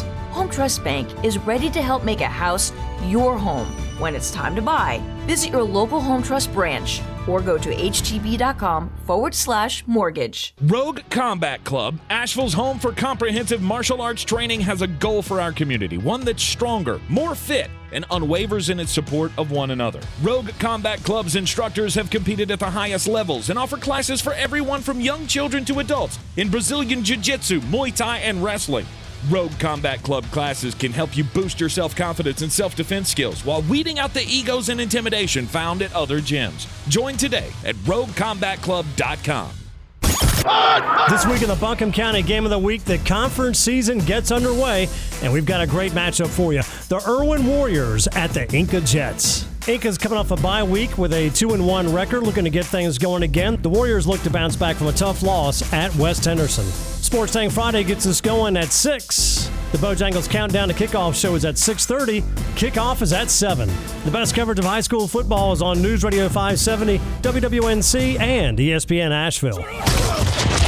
Hi, I'm Kyle at Blindster.com. Since 2010, Blindster has sold millions of custom blinds, shades, and shutters to satisfied customers across the country with 20,000 5-star reviews and an A+ rating from the Better Business Bureau. And right now, save 50% off any order during our Labor Day sale. Blindster.com. Careless debris burning is the leading cause of wildfires in North Carolina. Remember to keep your burn pile small, not tall, and never burn on dry, windy days or leave your fire unattended. Learn more at ncforestservice.gov. You are the best defense against wildfires. Texting enrolls you into recurring automated text messages. Consent not required to purchase. Message and data rates may apply. Hey, Dan, how you doing? Haven't seen you around the gym for a while. Yeah, I've really fallen off. Since I turned 40, I just don't get the results I used to get. Could be lower testosterone. Lower T? Yeah, I went through it a while back. Once you hit 40, your body has less free testosterone. I got Nugenix Total T, and it's made a huge difference for me. I've seen that on TV. Is it for real? Oh, yeah. The patented key ingredient is something called Testofen, which helps boost free and total testosterone levels to help you trim up and stay lean. And it's made a difference for you? Man, I feel like I'm in my 20s again. At work, in the gym, and in the bedroom. Are they still giving out complimentary bottles for people to try it for themselves? Yeah, you just need to send them a text. Text TIGER to 321-321 right now for your complimentary bottle of Nugenix Total T, the #1 selling testosterone booster at GNC. Plus, text now and we'll include a bottle of Nugenix Thermo, our most powerful fat incinerator ever, to help you get back into shape fast. Absolutely free. Text TIGER to 321-321. That's TIGER to 321-321. The Sportsocracy. These guys are a f***ing disgrace. Back in the Ingles studio on ESPN Asheville on a Power Rankings Tuesday. How did week 1 go for your NFL team? I don't want to talk about it. The Jets fans still don't know how to feel. And I really still don't know how to feel for Jets fans. I know how to feel. I already explained that. It was real mad. Other than just to say T's and P's. T's and P's. Yeah, it didn't go great on Monday Night Football for Jets Nation. Had it ripped away from them in 4 plays.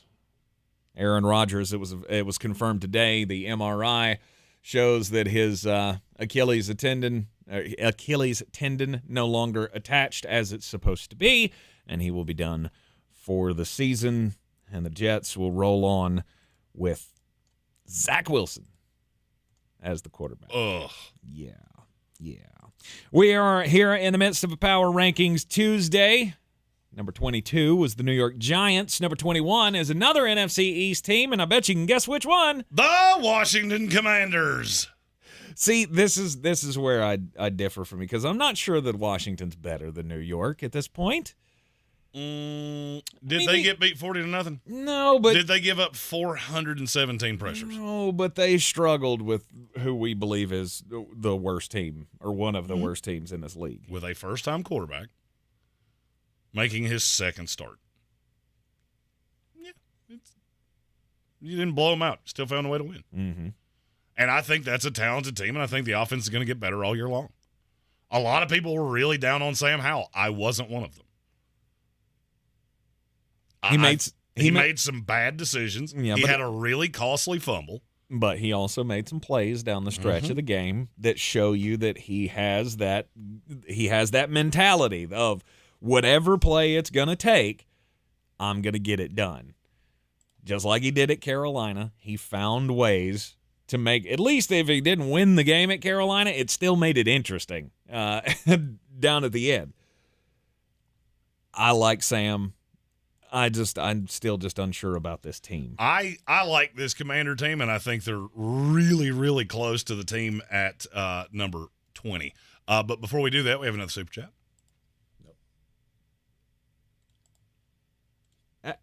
Yeah. There it is. It's from James Rarick. Said, dominated your rival on the road in primetime, week 1. How about them Cowboys? Yeah, you're not going to hear that name for a while.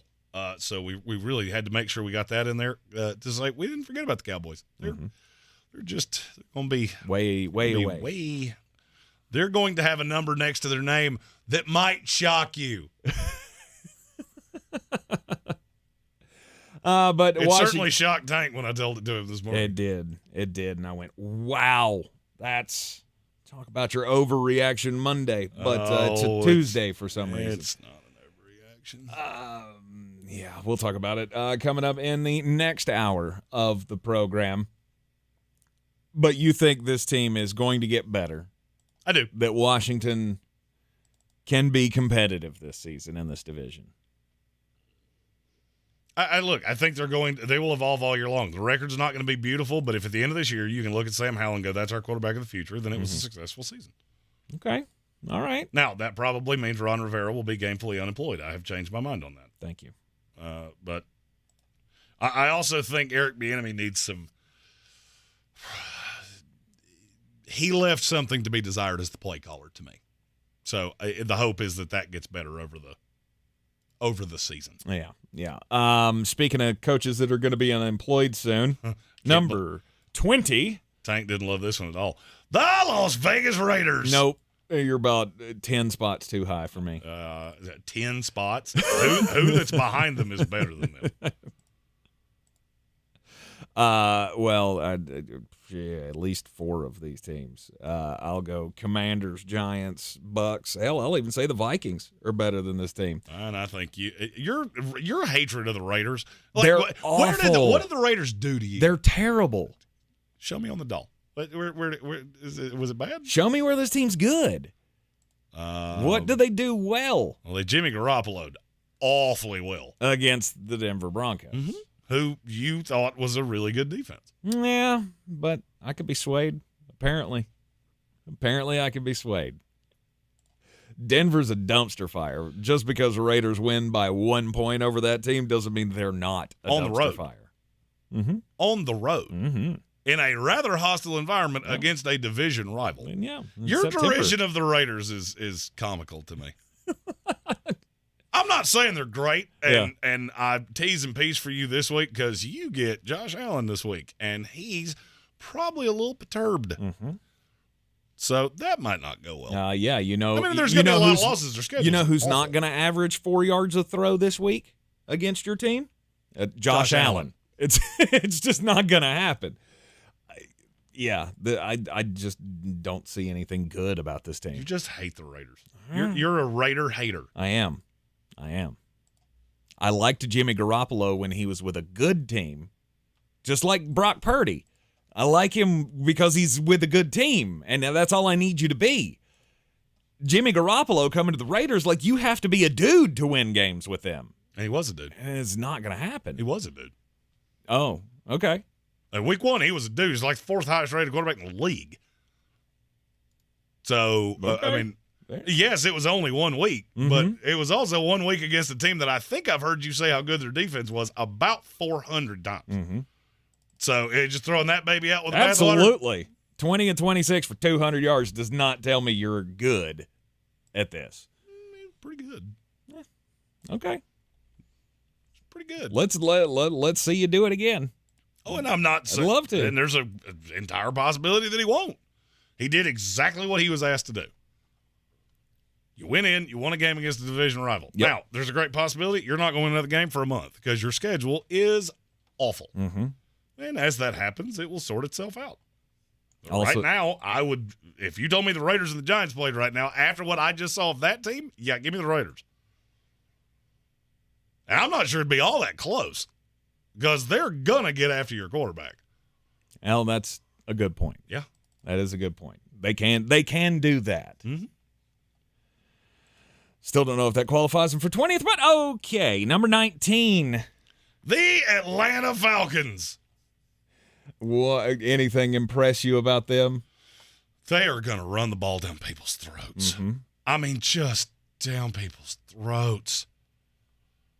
I don't know that they will throw more than 25 times in a game all year long. Mm-hmm. And if they do, something went really, really wrong. And they did that this week with no Cordero Patterson. Just imagine how much more you're going to see that when you have a third capable running back in that backfield. Right. And when he's on the field at the same time as the other two running backs. And the defense is, to me, that defense is everything that we build them to be. A lot of people said we were too high on Atlanta, and I don't know. That's a really vet defense that just suffocated Carolina. But again, I feel like that's a vet defense that, as you said with Jesse Bates, was just toying with the rookie. Mm-hmm. Okay. Well, guess what? Guess who they play this week?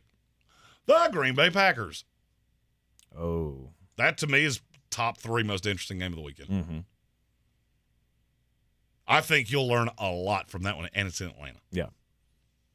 Could tell you, is Jordan Love good? Is he not? How good is that Atlanta defense? I got to give you credit for getting the 24-10 win. You looked dominant at times on the defensive side of the ball, and you've got some toys to play with. So there's something there. Arthur Smith is a really good coach. Mm-hmm. He doesn't get the love because he doesn't have a quarterback, and this team's not overly interesting, and they're not a lot of fun to watch. But they're good at football. And they're going to be just an absolute headache to deal with because they're so different than what you're used to facing. They're not going to spread you out. They're just going to punch you in the mouth. And 2 or 3 times a game, Arthur Smith's going to get cute with a play call and burn you. Mm-hmm. Bijan Robinson, were you impressed with his first score? Good Lord, he's good. He juked somebody out of their shorts. I don't remember now who it was, but that's one of those tapes that you just slink down in your chair like, oh, do we have to watch this? Mm-hmm. And he'll have those games throughout the year. He's going to have some big pop weeks throughout this season for the Atlanta Falcons, who come in the Week 2 power rankings at number 19. We'll continue with power rankings coming up next here in the Sportsocracy on ESPN Asheville. Plus, we'll get weird. This is your Exergen Temporal Scanner weather forecast on ESPN Asheville. Cooler air on the way. We'll get this front through, and later this afternoon or this evening, we'll get a few showers, thunderstorms as clouds increase. Highs in the low 80s. Tonight, a few scattered showers and thunderstorms around, especially early, 60 degrees. Tomorrow morning, some fog. In the afternoon, maybe an isolated shower thunderstorm. Clouds, sun, otherwise 77. Tomorrow night, low 50s, some spots in the 40s, setting us up for a beautiful Thursday, sunny 76. From the Weather Channel, I'm Ray Stajic.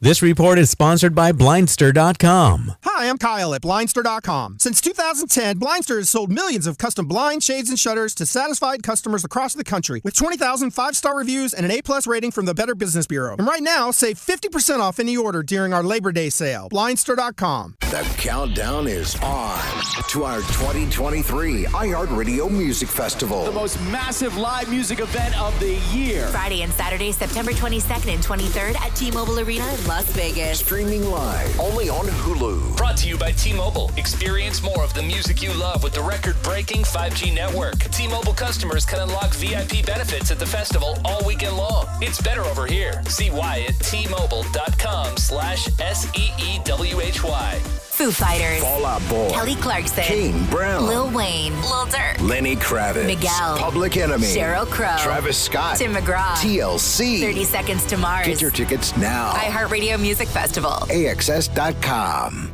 Football's here. Switch to My Plan from Verizon and get NFL Sunday Ticket from YouTube and YouTube TV on us with eligible phone purchase and Unlimited Plus. Offer ends soon. Head to Verizon today. $449 value applies to NFL Sunday Ticket season 23-24 only. Additional terms and embargoes apply to NFL Sunday Ticket on YouTube. No refunds. Hey there, it's Craig Melvin from The Today Show. Coming up this week, the Today team takes you inside the first Sunday night game of the NFL season. Plus, Carrie Underwood performs live. Join us every morning on NBC because every day needs today. Real estate isn't about properties, it's about people. I'm Clarissa Hyatt-Zack with eXp Realty, your native realtor serving all of Western North Carolina. I will work hard for you, and I believe in doing the right thing every time. I market each of my listings to reach out-of-town buyers. I use a professional photographer and drone video on every single listing, as well as collaborate with agents across the country to find your buyer. Check me out online at clarissasellswnc.com or give me a call at 828-774-6343. It would be my pleasure to assist you through the real estate process. The season we've all been waiting for is here. No, not that one.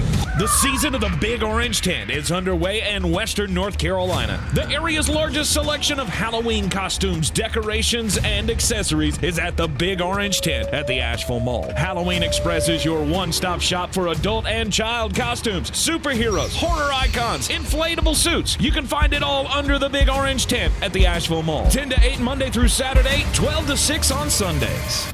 We're back counting down to kickoff. Let's look at today's 3 keys to premium pre-gaming with Beast Unleashed, presented by Monster Brewing. Number 1, beat the heat. Unleash the beast with bold, familiar flavors, 0 caffeine and 0 sugar. Number 2, running the option. There's 4 to choose from: White Haze, Peach Perfect, Scary Berries, and my personal favorite, Mean Green. And number 3, at 6% ABV, Max Protect. Always drink responsibly, and you must be 21 or over. Beast Unleashed, available at your local retailer.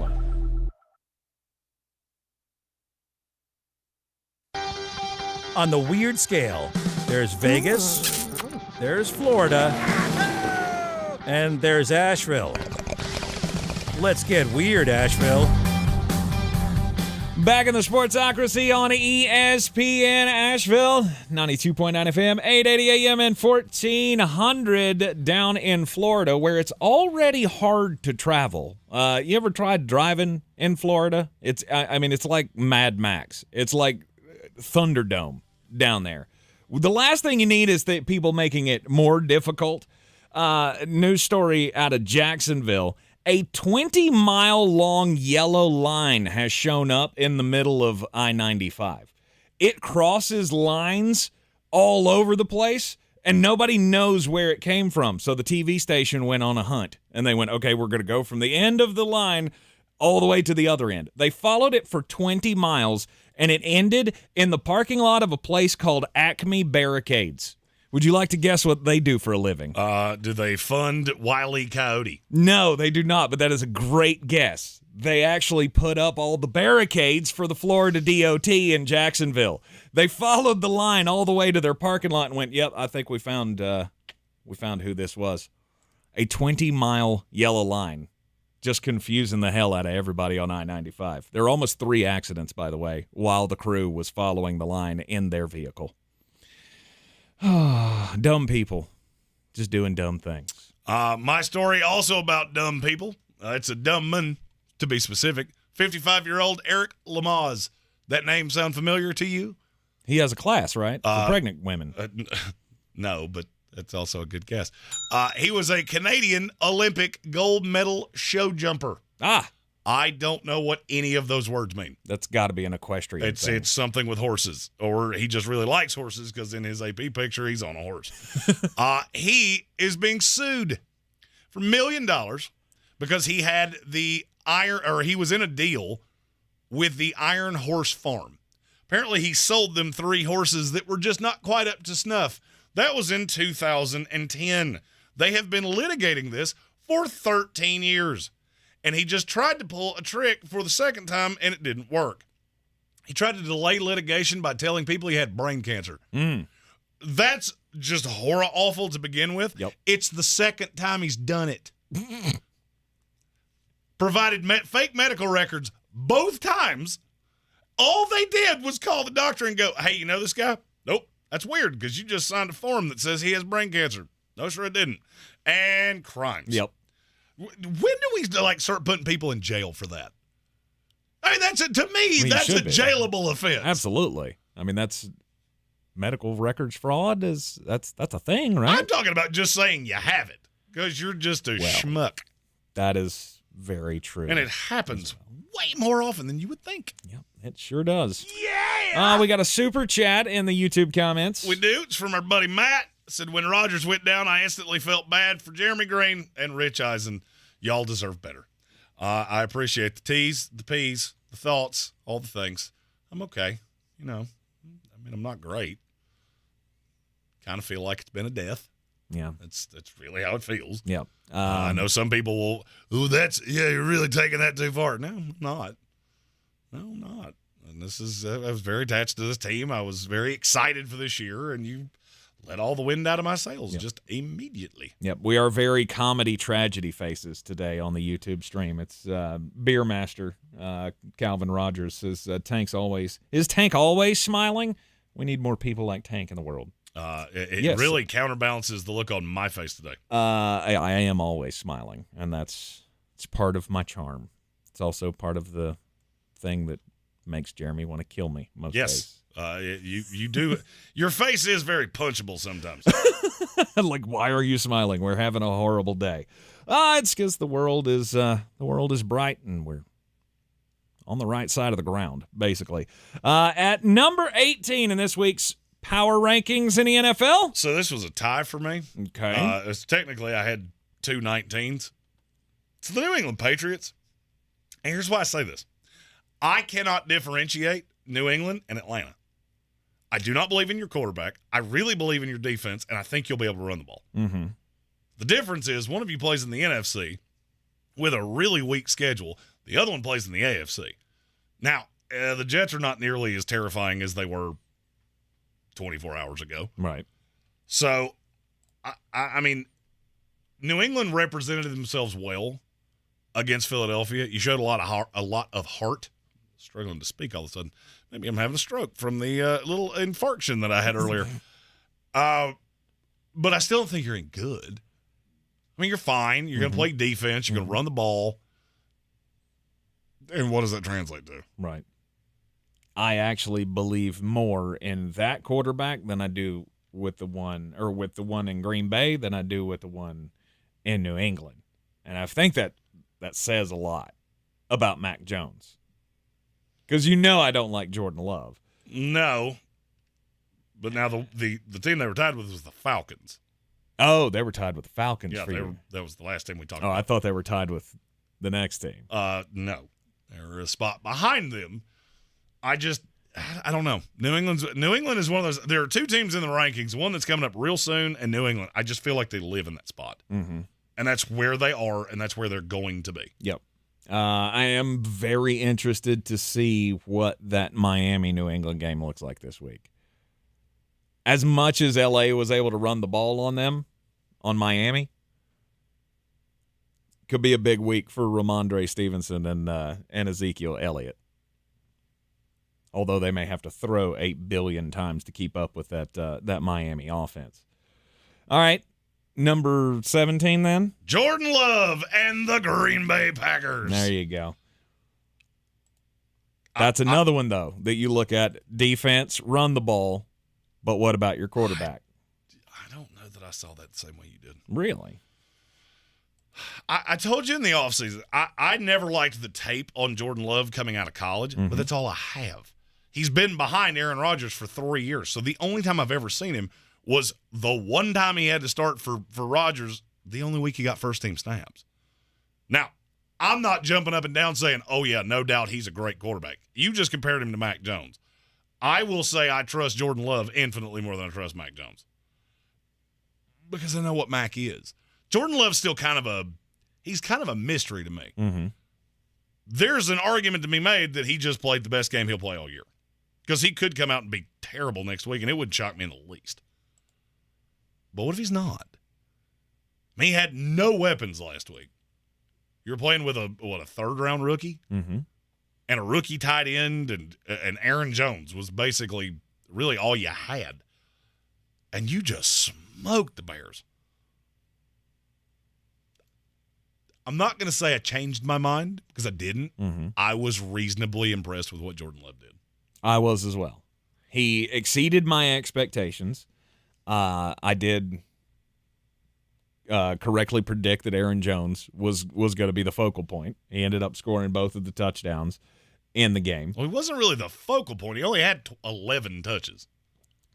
Yeah, he did the most with them, though. Yeah. And that doesn't make him the focal point. But you know, but that's kind of what I mean. But that's what I'm saying is, yeah, Aaron Jones had one really. It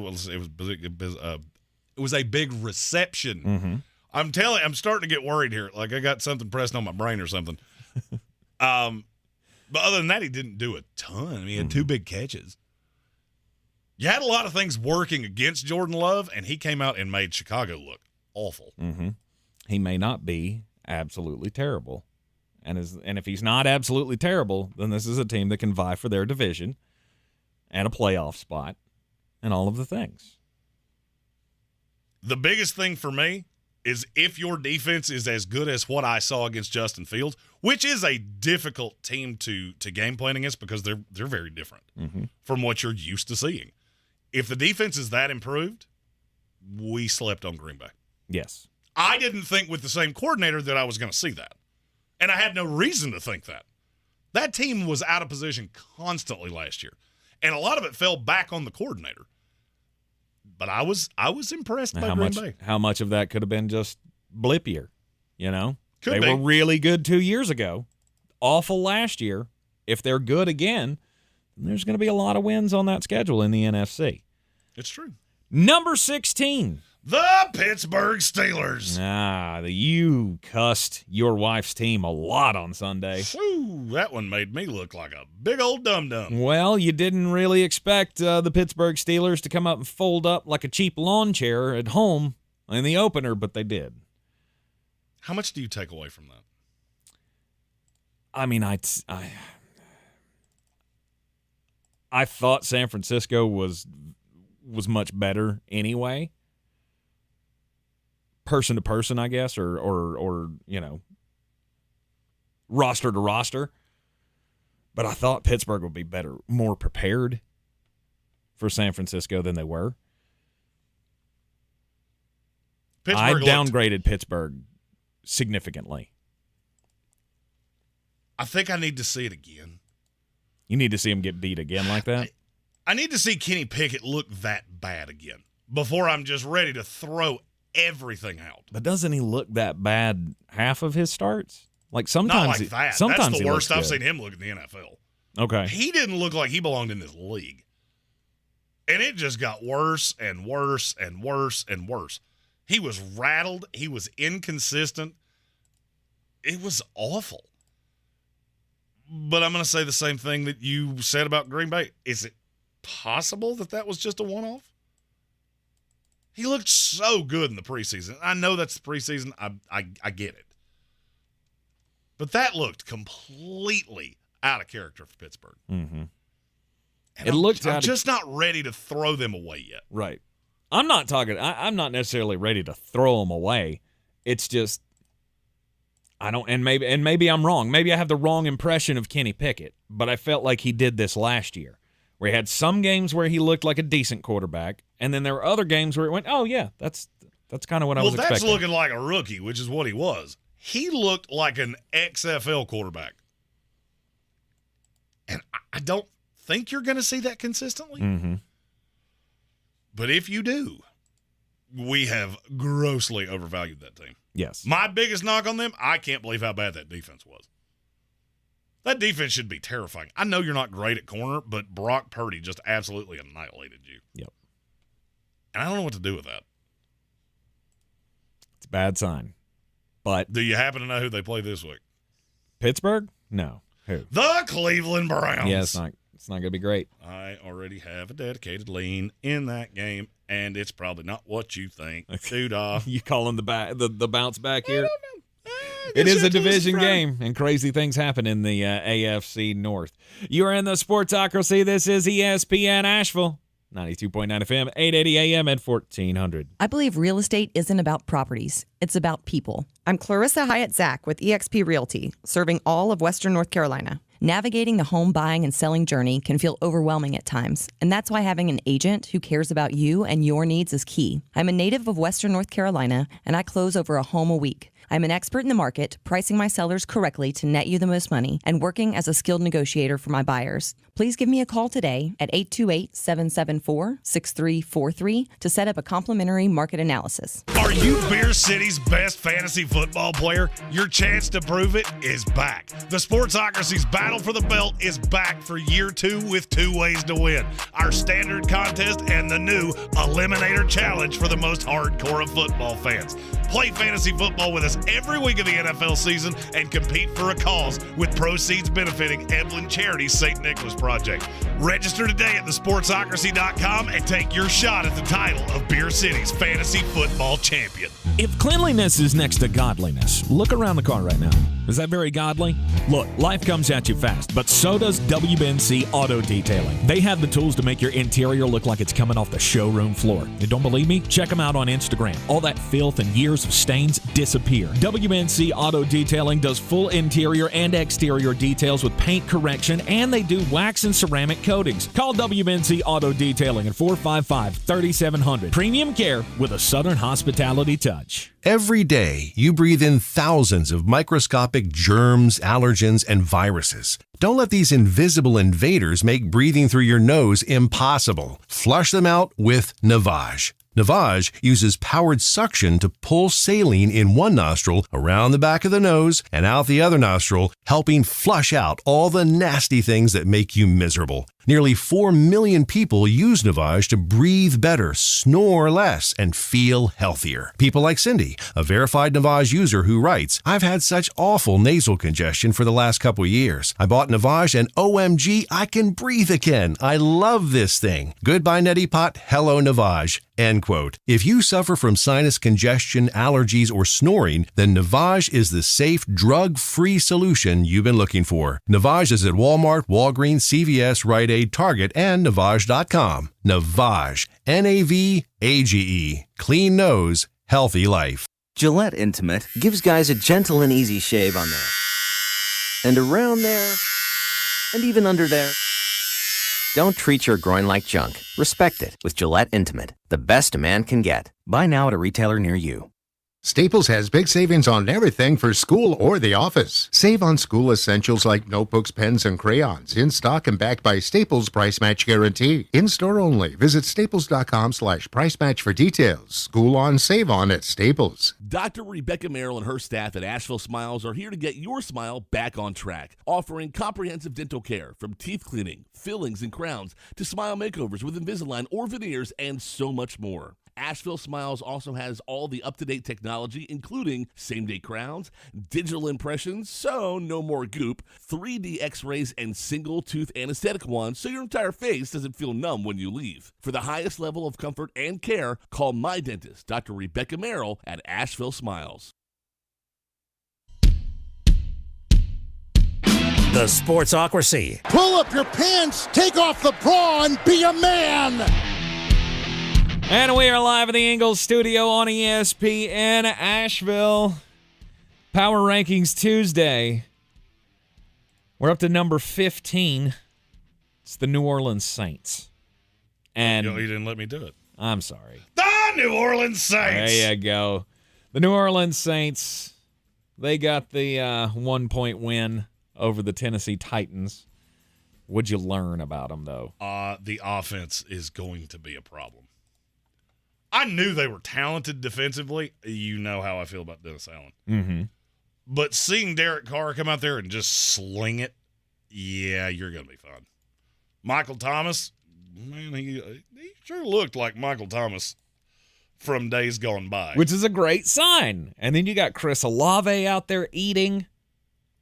It's going to be just fine. I think when they get Alvin Kamara back and he's able to play, it's going to be a well-balanced offense. And you played Tennessee, so I'm not really sure what to think of you because I don't think of much of them. No, they're going to be in a lot of they'll be in grosser games than they should. Mm-hmm. I would like to see them pay off some of those drives that they didn't.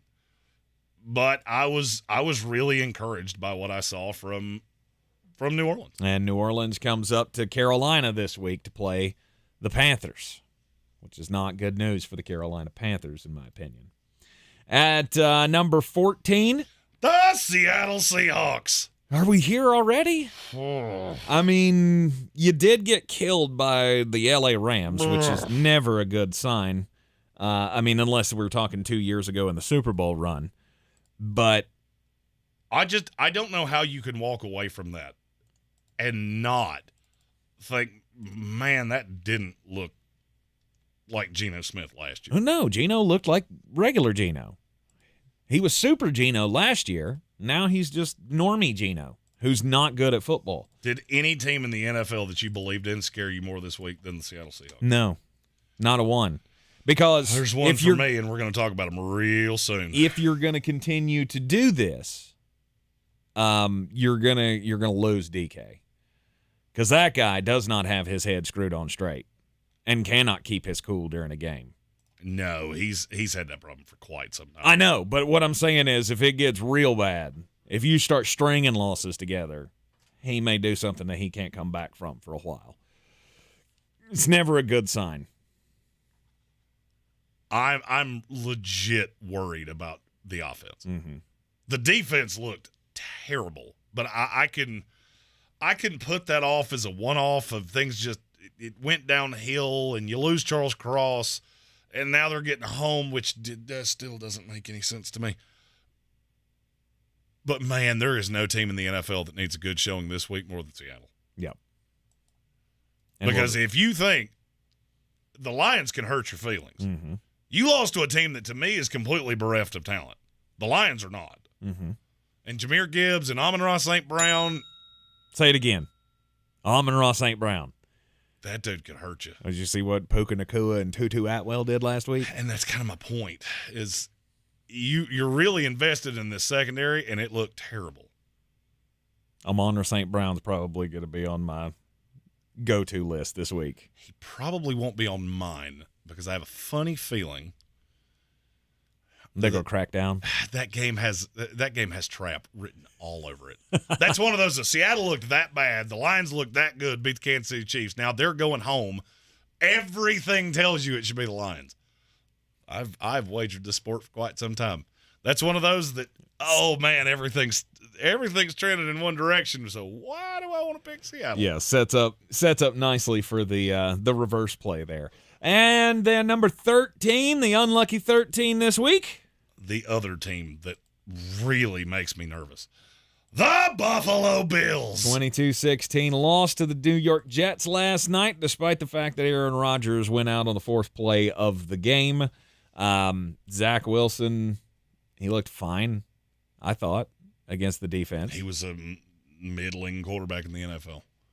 The thing that would scare me, Breece Hall ate you alive. Yeah, I didn't see any fire out of that Buffalo Bills team. No, it was kind of bizarre. You know, they took advantage. I saw some things with the offense that I liked, but it seemed like anytime they got some momentum, Josh Allen had to go into the bag of tricks and try to get it all back. Mm-hmm. He led 3 interceptions. Yep. The fumble, I still don't know exactly what happened there. But I will tell you this. I've watched the sport for a long time. I've never seen a team attack the ball in someone's hands the way the Jets did to Josh Allen last night. They were ripping it like we were playing basketball. Mm-hmm. It was like they were trying to force jump balls. I've never seen anything like it. Mm-hmm. And it worked. I mean, Josh Allen just flat out does not take good enough care of the football. And you look at who Buffalo's going to have to go through. You got to play them all. All the good ones, yeah. You get no passes. Yeah. You got to play the Dolphins twice. You got to play the Jaguars. You got to play the Bengals. You got to play the Chiefs, the Cowboys. That's a lot of potential losses. Because the team I saw last night can't beat any team I just said. Yeah. And we'll lose some to teams that don't make a whole lot of sense. Well, the good thing for them is you get 2 warm-up games over the next 2 weeks. Yeah, T's and P's to the Raiders and the Commanders. Because I have a funny feeling Josh Allen is – I've already seen him do this to you once, Commanders. Yeah, but it could get ugly. He's going to qualify for the next 2 weeks. I agree. Sean, you were talking about Amon-Ra St. Brown being on your short list? Yeah. Josh Allen's on my short list. Josh Allen is on my short list this week, and it's him and Stephon Diggs. Yep. He annihilated Sauce Gardner last night. Annihilated him. I think Sauce gave up as many yards last night as he did in any 4-week sectional last year. Wow. Diggs a dog. You're in the Sportsocracy. This is ESPN Asheville. When we come back, we'll continue with the power rankings inside the top 12. This is your Exergen Temporal Scanner weather forecast on ESPN Asheville. Cooler air on the way. We'll get this front through, and later this afternoon or this evening, we'll get a few showers, thunderstorms as clouds increase. Highs in the low 80s. Tonight, a few scattered showers and thunderstorms around, especially early, 60 degrees. Tomorrow morning, some fog. In the afternoon, maybe an isolated shower thunderstorm. Clouds, sun, otherwise 77. Tomorrow night, low 50s, some spots in the 40s, setting us up for a beautiful Thursday, sunny 76. From the Weather Channel, I'm Ray Stajic. This report is sponsored by Blindster.com. Hi, I'm Kyle at Blindster.com. If you're like many people, you may think custom blinds is a job for expensive professionals. Well, at Blindster, if you have a tape measure and a screwdriver, you can install our custom blinds and save big. And right now, save 50% off any order during our Labor Day sale. Blindster.com. The 35th season of Downtown After 5, presented by Prestige Subaru, is this Friday. The last show of the season will have you moving to the sounds of the sensational Barnes Brothers. With special guest, the Alex Krug Combo. All the fun takes place on Lexington Avenue and features lots of local beers, ciders, and seltzers on tap, as well as great food trucks. Downtown After 5 is always free and proudly sponsored by iHeartMedia, Asheville. Haywood EMC, your local Touchstone Energy Cooperative, is powering a brighter future for our community by offering college scholarships, education grants, athletic camps, and much more. Serving the rural residents of Western North Carolina with affordable, reliable, safe services and open communications for over 80 years. Learn all of the ways Haywood EMC is working in the community at haywoodemc.com/community. From the Ingalls Studios, this is ESPN Asheville, WPEK, W225CJ Fairview, WMXF Waynesville, and iHeart radio station. The Sportsocracy. It fires me up, man. I love it. Say it one more time. The Sportsocracy. Shake it back! Beer City's best sports talk. It is gross. Just earlier. They are mature, actually. You just have to get to know them better. Your lunchtime dose of dumbassery. Live from the Ingalls Studio.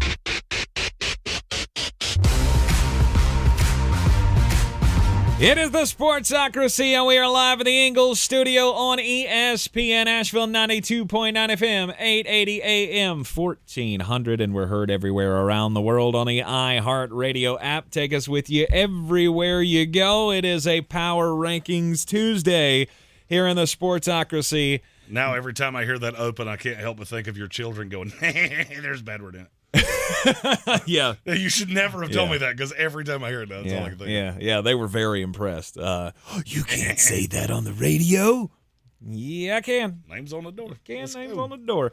The boss got a great kick out of it, so we're all cleared. All cleared. Look, there's like 4 people we have to clear things through. They're all big fans, so let's go. they are indeed. It is nice being here in the final hour of the program at 2:00 in the afternoon. Our time switch is, we're here to stay. It's going swimmingly. Yes. Yeah, I'll go ahead and tell you, I'm not going back. Made a lovely steak last night. Life got ruined. Yeah, just par for the course for you, right? Oh yeah, that's how that's average Monday. It's life as a Jets fan right there. Just show up, have a steak. Just everything goes to poop. They let you believe it, and then Jets gone jet. Oh, see, that was the one. Oh yeah, that phrase will get you punched in the throat. That was the one I was talking about earlier. That phrase right there, that'll get you punched in the throat. Yeah, I'll give you that one because I didn't know what you were talking about. Yeah, sorry. Last night on Monday Night Football, if you missed the open of the show, you need to go back on the podcast and check that out. Jeremy had many infarctions to open the program as the New York Jets found out today officially. We knew it anyway, but Aaron Rodgers snapped the Achilles tendon in his left leg last night after being sacked by Leonard Floyd on the 4th snap of the game, and his season is over. Don't tell me you understand. Don't tell me that. I mean, we try. We try, but you don't. Unless you've been there, I guess you don't really know. Yeah, it's only happened 2 times in NFL history, and both of them were the New York Jets. Oh, were you a Super Bowl contender with Vinny? We were the Super Bowl favorite. Were we were you? the betting favorite because Elway had retired, and that's who we lost to in the AFC Championship. That's okay. All right. Yeah, we weren't a contender. We were the betting favorite. Right. And that was when I was just a youngman. Still remember that game. Got some real weird vibes last night that felt real familiar. Did you have Didn't like it. flashbacks of Rick screaming at the television when that happened? No, last night I had flashbacks of Vinny Testaverde and Chad Pennington, and I went, oh, my God, it's happening again. I am mystified that this could happen to one team this many times. Yep. We still have not said the New York Jets' name yet today on the power rankings for Week 2 in the NFL. We are up to number 12. Go, Chargers, go! You got some defensive issues, brother. And Brandon, or shall I call you Mike Zimmer? He's Mike Zimmering very well because his defense is the worst part of his team. Yeah, I'm not going to lie. It would be terrifying if I was a Chargers fan. It really would. I would be mortified of what I saw defensively. Yep. J.C. Jackson, one of the highest paid corners in the league. I'm not sure he can defend me at this point. I think one-on-one, I'd go for 6 and 75. And I can barely walk. So let's go. That Charger defense, it's just not good. Yeah. I don't know why. It has a lot of talent on it. But Miami ate you alive. And as I look at the schedule, there's a lot of teams that are going to do that or have the ability to do that. I wish you had any other coach. Now, you don't have to worry about this week because it's the Tennessee Titans. And if you went home for 2 quarters, they would struggle to score 3 times. This is very true. But there is a stretch of that schedule that is evil. And it ain't that far away. Yep. So if you're going to get a swift dose of act right, you better do it the next 2 weeks. You got to be impressed with the way they ran the ball. There was a commitment to that I haven't really seen before. Somebody asked us about Josh Kelly in the YouTube, and I went, what am I missing? Well, apparently a lot. Because they really committed to run the ball with him. I've said for years they needed somebody who could run between the tackles. Apparently they always had him. They just didn't want to. Or use him right or whatever. I don't know. But look, you're going to score points. You're going to be in shootouts. I'm not sure you can stop any contender. Anybody that has high-end weapons is going to score a lot of points on you. Yeah, sure. You can beat the crap out of the Titans, the Vikings, and the Raiders. Then you play the Cowboys. Yep. And the Chiefs after that. It's just you're going to have those moments where, well, I mean, I guess we should be used to it by now. All right? This is what the Chargers do. Win big against bad teams. Sometimes you play to the level of your competition and still just barely eke out a win. But you're going to get down to the end of the ball game like you did with the Dolphins. You've got a small lead, and we go, oh, well, the Dolphins are going to score here, and you're going to lose this game. It's the same story it's been since Brandon Staley took over as the coach of that team. And if he doesn't get it done this year, then that's Kellen Moore's team. Congratulations, Kellen. You're the next head coach of the Los Angeles Chargers. Number 11. The Baltimore Ravens. You lose J.K. Dobbins for the season. What else did you take away from that performance this week? Why can you not stay healthy? What is like that? Is your facility built on like an old ancient Indian burial ground or something? Like, I mean, look, you're talking to King Cursed here. So when I start saying you are a cursed franchise, that holds weight. I mean, you're not Jets cursed. Well, already, I mean, J.K. was lost for the season. But you had Ronnie Stanley come up with an injury in the middle of the game. Tyler Linderbaum got hurt during the game. Now, thankfully, those aren't long-term injuries, but still, it's a horrible sign going forward. It's a bad sign, and I'll be honest with you, I'm probably a couple spots low on Baltimore just because I said this from the jump. If you start going through injury things, you're going to get thin in a hurry. You had 3 big ones in week 1. Now, they may not be long-term things, but Linderbaum, that's going to be a nagging injury, even if he's back in a couple weeks. Yep.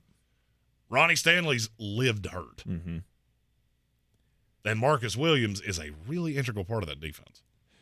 Justice Hill scored 2 touchdowns for the Baltimore Ravens this past week. Their running back situation makes my brain hurt. Well, you got him. You got Gus Edwards. And now they just brought Melvin Gordon back from the practice squad. So got that going for us. Let the good times roll. Did Kareem Hunt just tell them to go pound sand? Probably. Because that should have been the call, right? Kareem Hunt's just like, I'll play when I want to. It's my party, and I'll cry if I want to. Baltimore goes up against the Cincinnati Bengals in Cincinnati this week. Number 10. The New York Jets. The defense is awesome.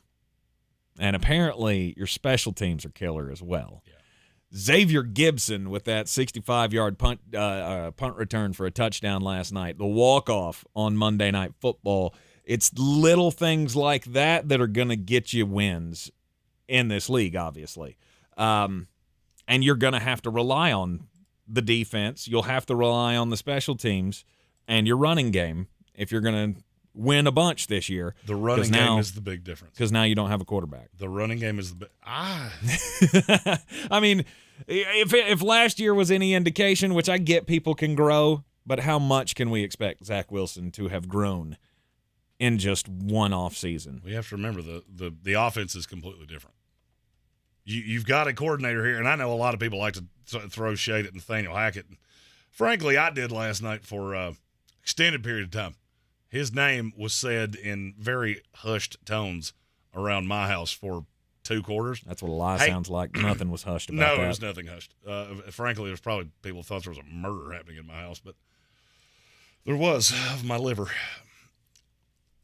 But the difference with this team now is you've got a coordinator in Nathaniel Hackett that I've seen baby along a quarterback that was not particularly good.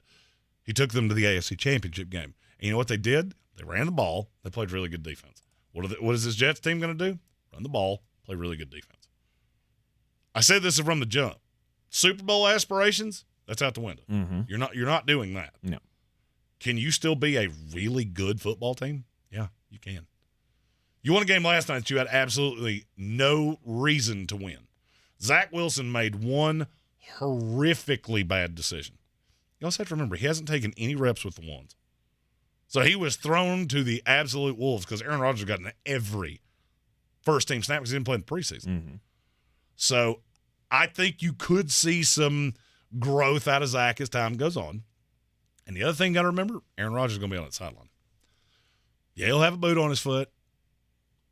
But when Zach comes off, now it's not, hey, I'm talking to Mike LaFleur up in some box. I've got one of the best quarterbacks in NFL history to see her and bounce things off. Yeah, you've got a hell of a teacher that can help you see things that you never saw before. We've already seen that in the Hard Knocks. If you were watching that during the preseason, Aaron was doing the same thing with him. Of this is how you need to see this. You're looking at the wrong thing, and he has made some improvements already. So can he be good enough? Can he be the Jimmy Garoppolo or the Brock Purdy to this New York Jets team to be able to get them be good enough? It's possible. Kelvin Joyner asked, if Zach is average, how many wins does this team have? If he's average, I would League say average. 9 is the floor. I would too. 9 is the floor with how good that defense I think average is can be. probably his ceiling because average would be 16th, 17th best quarterback in the league. I just don't think you're going to do that. Mm-hmm. The question is, I almost feel like you could tell me how many turnovers Zach Wilson has this year, and I'll tell you how many wins the Jets have. That's the one thing you can't do. Right. Punting, not a problem. Because you put that defense on the field, we're good. I'm not worried about what the defense is going to do. Right. That's the best defensive line in the league. Yes, it's better than the Cowboys. The danger zone on turnovers is what to you?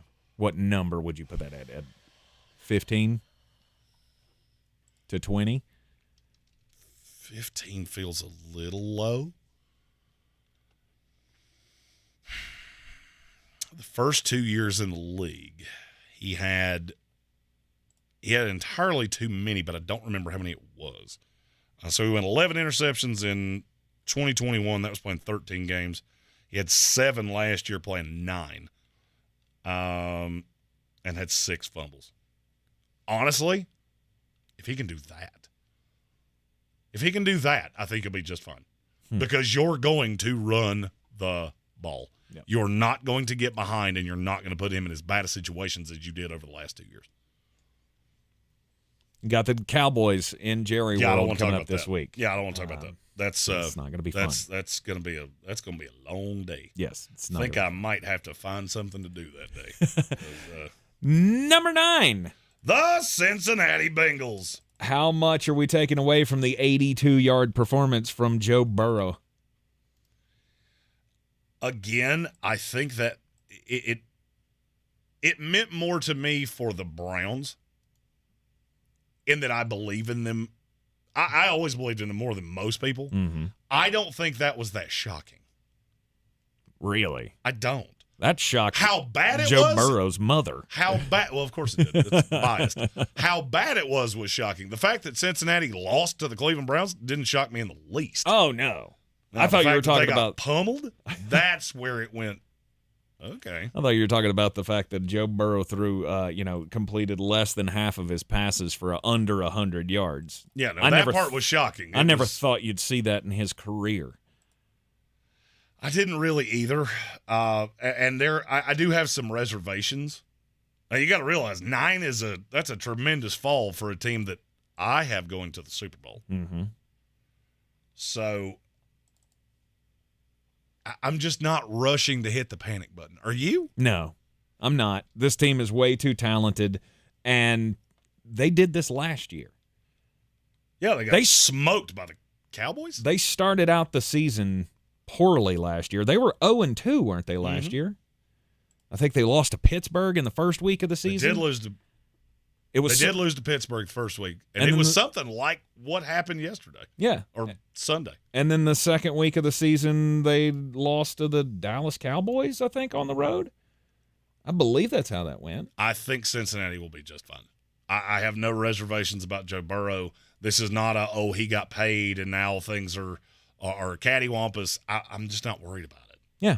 Yeah, they opened up with 2 straight losses last year. And they lost like 24-10 to Pittsburgh, didn't they? 23-20 in overtime. And then they lost 20-17 at the Dallas Cowboys. I think they were down 20-10 or 20-7 or something like that against Pittsburgh. Mm-hmm. And they came back late. And that Dallas game looked, it was a better game than this past one for Joe Burrow. That was the Cooper Rush game. Yes. Oof. And the Dallas defense just got all over him and ate up that offensive line, and it was all disjointed, and they couldn't score. And then what happened after that? They got on a bit of a roll. They started winning some games, and then they went on a tear at the end of the season. Our resident Browns fan says that we should be very worried about the Bengals, and we will revisit this statement next week. Why should I be that worried about them? Well, you think Joe Burrow's just not good at football all of a sudden? T. Higgins and Jamar Chase, they're not good. The line got better. Mm-hmm. Now, it's a work in progress because you got Jonah Williams playing on the right side. The defense isn't what beat you this week. No. In fact, you couldn't score is what beat you this week. It would be one thing. All right, let me see if this makes sense. It would be one thing if they had gotten beat 41-21. And they let Cleveland just track meet it up and down the field. Because I could see the defense being a problem. I see no path to the offense being a problem. You have one of the best quarterbacks in the league. You have one of the best sets of weapons, and I think the line's good. Mm-hmm. It's just going to take some time. And I'm wrong. You ended up getting beat pretty soundly by the Cleveland Browns 24-3. Speaking of the Browns, number 8. The Cleveland Browns. There you go. We know this team is going to be able to run the ball. What's Deshaun Watson going to be? And I still feel like that's a big question mark. I don't. I think you saw what he's going to be. They're going to run a lot. Mm-hmm. They're going to play really good defense. And in the rare instances that one of those two things let you down, they're going to ask Deshaun Watson to pick them back up. I saw, they were generating touches for Elijah Moore. Amari Cooper. I think this team's better even than I thought they were. Cleveland was one of those that I walked away and went, man, I was just hammered on them, and they're better than I thought they were. Yeah, I feel like they're good. I felt like they're they're good. But, again, can Deshaun lift you when he needs to? And he didn't need to this week. I don't think he's going to need to a lot. Maybe. Maybe that defense is that good. That defense is terrifying. I mean, absolutely terrifying. But they meet again. Are you going to be completely shocked if Joe Burrow throws for 275 and 3 touchdowns and they beat him? Not handily. Like, they're not going to blow them out. Nobody's going to beat them handily. No, but it'll be a 10-point game, 7-point game, somewhere in there. And you won't be shocked at all. And you won't think any less of Joe Burrow, and you won't think any less of Cleveland. Nope. I think this was just a week 1 kind of burn the tape game, and let's move on. It was really, really good for Cleveland to have that bulletin board material. Really, really bad for Cincinnati, but I'm not even sure at this point I'm ready to say that Cleveland for the long term is a better team than Cincinnati. But in the first week, you can't make that argument. I'm saying it right now because they just came in and dog-walked you. Now, I still haven't backed off. I think the Cincinnati Bengals are going to the Super Bowl. 1 week didn't change that. Mm-hmm. People seem to think that everything is just in a vacuum. It's not. I mean, Cincinnati sleptwalked into that game, and Cleveland very happily punched them right in the mouth. They both did their part of what happened. Am I going to make some big sweeping declaration about it? No. You're in the Sportsocracy. This is ESPN Asheville. It is a Power Rankings Tuesday. When we return, we're up to number 7. Real estate isn't about properties, it's about people. I'm Clarissa Hyatt-Zach with eXp Realty, your native realtor serving all of Western North Carolina. I will work hard for you, and I believe in doing the right thing every time. I market each of my listings to reach out-of-town buyers. I use a professional photographer and drone video on every single listing, as well as collaborate with agents across the country to find your buyer. Check me out online at clarissasellswnc.com or give me a call at 828-774-6343. It would be my pleasure to assist you through the real estate process. At Ingles, we're proud to sponsor area athletics at all levels. Whether we're building new fields for T-ball, celebrating Friday night rivals, televising college basketball games, bringing the Fan Fest to semi-pro soccer, or taking you out to the ball game at your minor league park. We're here for the fans. No one gets the dedication to the home team like you guys. And we've got all the sports you can handle. It's all in the bag. Ingles. Low prices. Love the savings. Rogue Combat Club, Asheville's home for comprehensive martial arts training, has a goal for our community, one that's stronger, more fit, and unwavers in its support of one another. Rogue Combat Club's instructors have competed at the highest levels and offer classes for everyone from young children to adults in Brazilian Jiu-Jitsu, Muay Thai, and wrestling. Rogue Combat Club classes can help you boost your self-confidence and self-defense skills while weeding out the egos and intimidation found at other gyms. Join today at roguecombatclub.com. You know when you wake up and your mouth feels gross and you just can't wait to brush your teeth to get that clean, fresh feeling again? That's exactly how millions of Navage users feel when they use powered suction to rinse out their noses every day, just like brushing their teeth. Once you're able to breathe deeply without congestion, you never want to be without it. That's why so many people rave about Navage, with over 100,000 online reviews. Feel the Navage difference for yourself. In less than a minute a day, you'll feel immediate relief from seasonal allergies and congestion after the very first use. Navage will also help you sleep deeper, snore less, and feel healthier, naturally, without drugs. Start breathing clearly again with Navage. Navage is available at Walmart, Walgreens, Target, CVS, Rite Aid, and online at Navage.com. Navage. Navage. Clean nose, healthy life. Summer is winding down, but business needs keep ramping up? Check out Indeed, the all-in-one hiring solution that helps you attract, interview, and hire candidates. Visit Indeed.com/credit and get $75 towards your first sponsored job. Terms and conditions apply. The countdown is on to our 2023 iHeartRadio Music Festival. The most massive live music event of the year. Friday and Saturday, September 22nd and 23rd at T-Mobile Arena in Las Vegas. Streaming live only on Hulu. Move. Brought to you by T-Mobile. Experience more of the music you love with the record-breaking 5G network. T-Mobile customers can unlock VIP benefits at the festival all weekend long. It's better over here. See why at T-Mobile.com/SEEWHY. Taco Bell's rolled chicken tacos are full of shredded, marinated, all white meat chicken. Choose from 3 dipping sauces: spicy ranch, nacho cheese sauce, and house-made guacamole. Order on the Taco Bell app. Get 1 dip per 2-pack, 2 dips per 4-pack at participating Taco Bell stores for a limited time only, while supplies last. The Sportsocracy. You were just dumbing a bag of hammers. It is the Sportsocracy. You can follow us on all the socials at the Sportsocracy. Seen live on YouTube. Go to the Sportsocracy.com. It is a Power Rankings Tuesday. Each and every Tuesday, we lay out for you where everybody stands after the week that was, and the Week 2 Power Rankings. We're into the top 7 now. And at number 7, the Jacksonville Jaguars. They are going to be a problem. Yes. Calvin Ridley added the dynamic to that offense that you needed. Did they destroy the Colts? No, but they did exactly what they needed to do. My biggest question, the defense.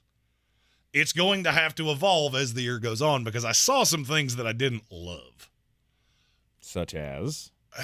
Missed assignments, undisciplined.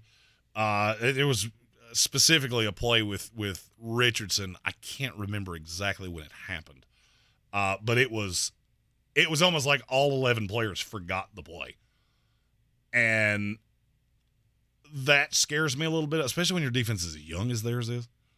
But I think it's going to be fine. Mm-hmm. Their schedule is so light. I mean, you get 6 games against the team in your division, and the highest that we have any of those teams. One's at 32, one's at 30, and one's at 28. So, to us, you get 6 games with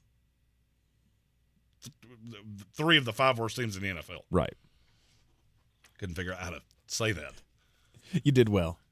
You've been through a lot, okay? Yeah. My brain hurts, my liver hurts, and my heart hurts. So yeah, I was going to say, the last 24 hours, you've been through a lot. So, we'll give you a break on that one. It's not been great. Right. I learned nothing from the Jacksonville Jaguars this week.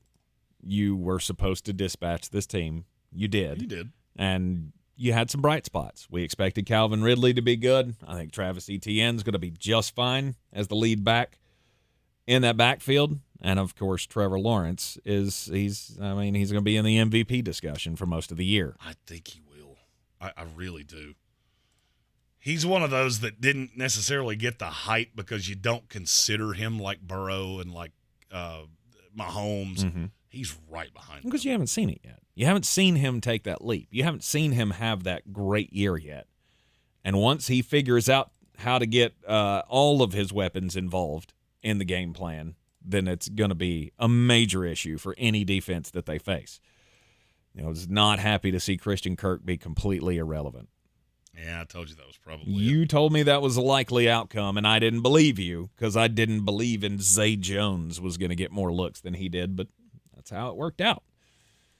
So the Jacksonville Jaguars come in at number 7. Now, just to be clear, I don't feel like it's going to be that way with Kirk all year long. No, that's what I'm saying. Weeks. Once he figures out how the share is supposed to be in this offense, it's all going to be just hunky-spunky. For the most part. Number 6. The Detroit Lions.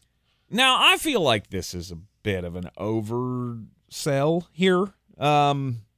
Look, I know that they beat Kansas City. They beat them on the road, primetime football. It was great for them. Great for them. But I also feel like if Travis Kelce had played in that game, they would have lost by 2 scores. And no position player in this league matters that much. Travis Kelce moves a bet line by 2 points. I get You're going 17 points for one player. Mm-hmm. That's insane. How many of those tosses? Pat Mahomes is not worth 17 How many points. tosses over the middle that Kadarius Toney dropped could Travis Kelce have turned into? He had 4 drops games? in the entire game. That's not what there were a couple things that beat you. That didn't help anything. Mm-hmm. But to say that if Travis Kelce had played, they'd beat him by 2 scores. That's probably the most insane thing you have ever said on this show. And to be honest with you, I'm really tired of that narrative. Like, name me a player that has ever moved. Look to Vegas. Mm-hmm. He's the second most important position player in the league. He moved the line 2 points. You know what beat you? You got caught off guard on a punt that probably no coach in the NFL would have called other than Dan Campbell. Mm-hmm. And they just appeared to want it more than you did. Look, Detroit's a very good team. I probably undersold them in the preseason, to be really honest with you. Mm-hmm. The schedule is not great. But watching you beat Kansas City, that changes the outlook a little bit. Lisa, that pick six was lucky. They're lucky it wasn't 3 of them. Because Kadarius Toney, of all the drops, he only batted 1 of them up in the air. Right. That's not usually how that goes. Right. I mean, Pat could have had a couple of interceptions that had nothing to do with him. Mm-hmm. Good thing is Kadarius Toney's hands were so bad that he was basically just knocking them to the ground. So I was impressed with Detroit. I think that's a really good coaching staff. Having 2 coordinators as good as Aaron Glenn and Ben Johnson is going to make you a lot of hay. And I'm just looking at Detroit and how I felt. Just look at how different this schedule looks to you right now than it did, say, a week ago. This week, catch Seahawks at home. I've already said that has trap game written all over it. Mm-hmm. But we talked about the schedule. You got the Chiefs, beat them by a point. Then you're home to the Seahawks, home to the Falcons, at the Packers, and the Panthers. At the Bucs. You could be 6-0. You could be. And I don't think it would even be that difficult. Especially if Seattle comes out and has another grumper like they did last week. Mm-hmm.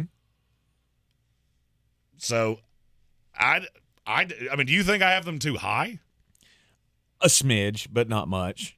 Okay, I told would you have in front of them? before the show started that I would probably still have both of the Ohio teams ahead of Detroit and Jacksonville at this point.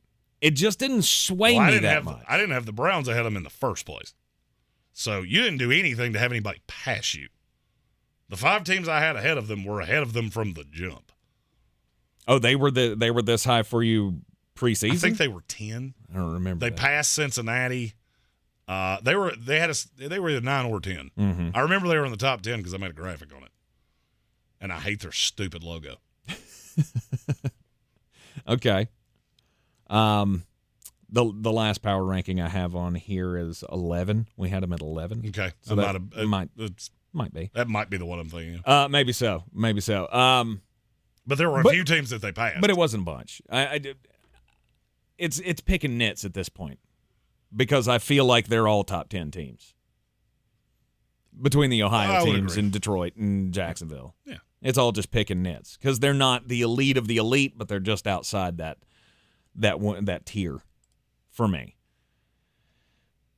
It is the Sportsocracy. This is ESPN Asheville, 92.9 FM, 880 AM, and 1400. The Detroit Lions at 6, Jacksonville at 7, the Browns, the Bengals, and the Jets. That's your top 10. We're inside the top 5 when we return. This is your Exergen Temporal Scanner weather forecast on ESPN Asheville. Cooler air on the way. We'll get this front through, and later this afternoon or this evening, we'll get a few showers, thunderstorms as clouds increase. Highs in the low 80s. Tonight, a few scattered showers and thunderstorms around, especially early, 60 degrees. Tomorrow morning, some fog. In the afternoon, maybe an isolated shower thunderstorm. Clouds, sun, otherwise 77. Tomorrow night, low 50s, some spots in the 40s, setting us up for a beautiful Thursday, sunny 76. From the Weather Channel, I'm Ray Stajic. This report is sponsored by Taco Bell. Taco Bell's rolled chicken tacos are full of shredded, marinated, all white meat chicken. Choose from 3 dipping sauces: spicy ranch, nacho cheese sauce, and house-made guacamole. Order on the Taco Bell app. Get 1 dip per 2-pack, 2 dips per 4-pack at participating Taco Bell stores for a limited time only, while supplies last. Our state's future begins with our students. That's why the North Carolina Education Lottery has contributed over $10 billion to education. Through scholarships, school construction, support staff, and pre-K programs, lottery dollars move our state forward, helping students become the best versions of themselves. Visit movingncstudentsforward.com and share how your student or school community has benefited for a chance to earn $2,000 for your story. Must be 18 to play. Problem Gambling Helpline 877-718-5543. Hey there, it's Craig Melvin from The Today Show. Coming up this week, the Today team takes you inside the first Sunday night game of the NFL season. Plus, Carrie Underwood performs live. Join us every morning on NBC because every day needs today. Football's here. Switch to My Plan from Verizon and get NFL Sunday Ticket from YouTube and YouTube TV on us with eligible phone purchase and Unlimited Plus. Offer ends soon. Head to Verizon today. $449 value applies to NFL Sunday Ticket season 23-24 only. Additional terms and embargoes apply to NFL Sunday Ticket on YouTube. No refunds. The NFL is back, and your free iHeartRadio app is your home for the NFL Podcast Network with full coverage of all 32 NFL teams. Get in-depth analysis from the pros on around the NFL. Win bragging rights at this year's draft with tips from the NFL Fantasy Football Podcast and more. Download the free iHeartRadio app today. Are you Beer City's best fantasy football player? Your chance to prove it is back. The Sportsocracy's Battle for the Belt is back for year 2 with 2 ways to win. Our standard contest and the new Eliminator Challenge for the most hardcore of football fans. Play fantasy football with us every week of the NFL season and compete for a cause with proceeds benefiting Evelyn Charity's St. Nicholas Project. Register today at thesportsocracy.com and take your shot at the title of Beer City's fantasy football champion. The season we've all been waiting for is here. No, not that one. The season of the Big Orange Tent is underway in Western North Carolina. The area's largest selection of Halloween costumes, decorations, and accessories is at the Big Orange Tent at the Asheville Mall. Halloween Express is your one-stop shop for adult and child costumes, superheroes, horror icons, inflatable suits. You can find it all under the Big Orange Tent at the Asheville Mall. 10 to 8 Monday through Saturday, 12 to 6 on Sundays. Attention, it's time for the morning announcements. Make sure your parents are aware of the Ingalls Tools for Schools program and ask them to link their Ingalls Advantage card to our school. Remember, you have to do it each year. Now please stand and join me in the Pledge of Allegiance. I pledge allegiance to the flag of the United States of America and to the republic for which it stands, one nation, under God, indivisible, with liberty and justice for all.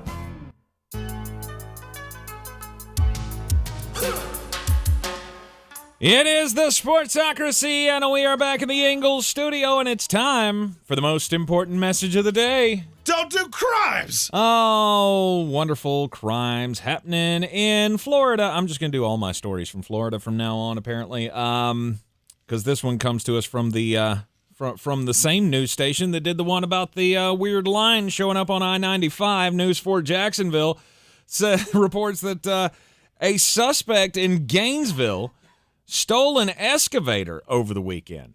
So the guy steals a backhoe and then just went apparently joyriding in it. No real reason, as far as we know at this point.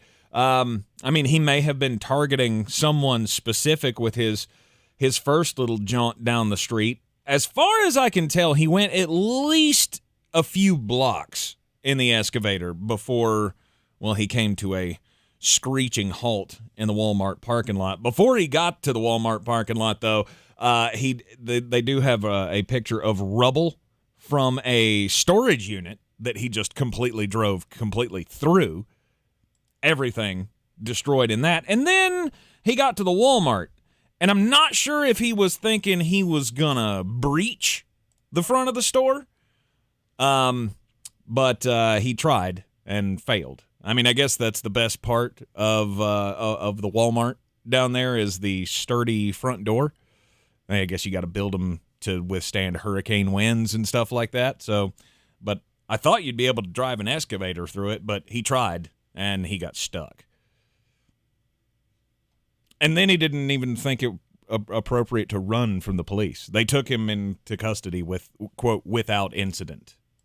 Not sure what you were trying to prove there, other than that Walmart must be made of complete steel, kryptonite or something. Indeed. Don't do crimes. Exactly. My story's from the United Kingdom. There was a wanted man that was being chased. Okay. Officer Harriet Taylor was not fast enough to catch up to whoever this gent was. So she got a little creative and stole a scene straight out of a movie. She borrowed a little kid's bicycle. There was a little 6-year-old just riding his bike down the street, and she looked at him, and he was in stunned amazement, according to the story. She said, "Please, can I borrow your bike? I'll return it to you." So she cuts down a side street to cut this guy off. She did apprehend him, and then she did bring the bicycle back. I have a friend that's a cop, and when I pulled this story, he called me earlier basically to make sure I was still alive.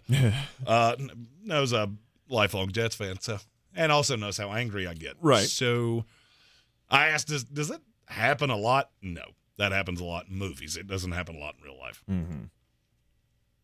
But took pictures with the young child and all those things. Said he was the real hero. There you go. Don't really know what he was going to say. Like, is the 6-year-old real apt to go, no. Cop asked for your bike. There you go. Yeah, take it. You take that. You can. That's yours now. You can have that now. Inside the top 5 of the week, 2 power rankings here in the Sportsocracy. Number 5. The Miami Dolphins. That offense is scary, and I'm not sure there are many defenses that are cut out to stop it. I can't think of many, and 2 of them are in your division. Yeah, I was going to say the Jets would be one. The Jets are one. The Patriots are one. Really? Defensively, they can slow you down. They can't score with you. I was going to say but defensively in the back half they can keep up with Tyreek and Jalen. Bill keeps everything in front of him. Mm-hmm. He just sends pressure at you and manipulates the line of scrimmage, and it's never a fun game to play. Right. The problem is that of all the teams that can keep up with you defensively, there's only one of them that could also keep up with you offensively. This team's terrifying. And yeah, the schedule's evil. You get New England this week, get the Broncos next week. That should be 3 wins going into Buffalo. You play Buffalo early in the season, so it shouldn't be Buffalo. This team's going to win a lot of games. Mm-hmm. And with Aaron Rodgers going down, I don't see any way that Miami doesn't win this division. They're the best team in the AFC East at this point. I don't even know that it's all that close.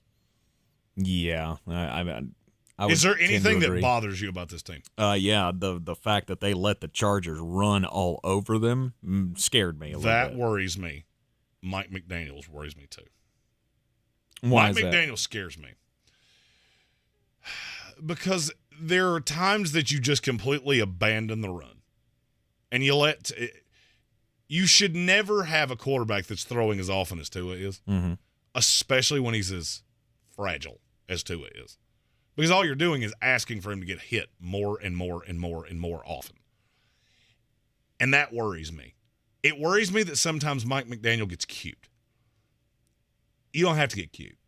All right, you've got 2 terrifying receivers on the outside. Mm-hmm. Those 2 receivers are going to take the extra man out of the box all the time. So you should be able to run really, really well. And they did in the limited amount that they did it. Mm-hmm. They had 65 plays offensively. They threw it 45 times and ran it 20. See, that's just not a sustainable. 20 to a clip of 3.5 yards per carry. So I guess my question to you is if you can't run the ball, as was obvious by these numbers, then what am I supposed to do? Am I not supposed to throw it 45 times with Tua? That's the best thing I do. You have to keep them somewhat honest. And look, you had 2 runs with a wide receiver. Salvin Ahmed and Raheem Mostert were not particularly good. Mm-hmm. They had runs that it was a lot of feast or famine. They were ripping off 6, 7, 8-yard clips, had a couple 12-yard runs. But then there were a lot of stop to the line, stop for the loss. So it was just inconsistent. Right. And then it got to a point where we're not even going to try. That's never an acceptable solution to me. Because it makes it so much more. If I know you're throwing, especially when I'm getting just torn apart by Tyreek Hill and Jalen Waddle if he had needed to. Mm-hmm. He had a good game too. Didn't really have to do much. I'm going to send an extra blitzer at you. I know I can't cover them deep. So if I give you the extra time, you're going to annihilate me.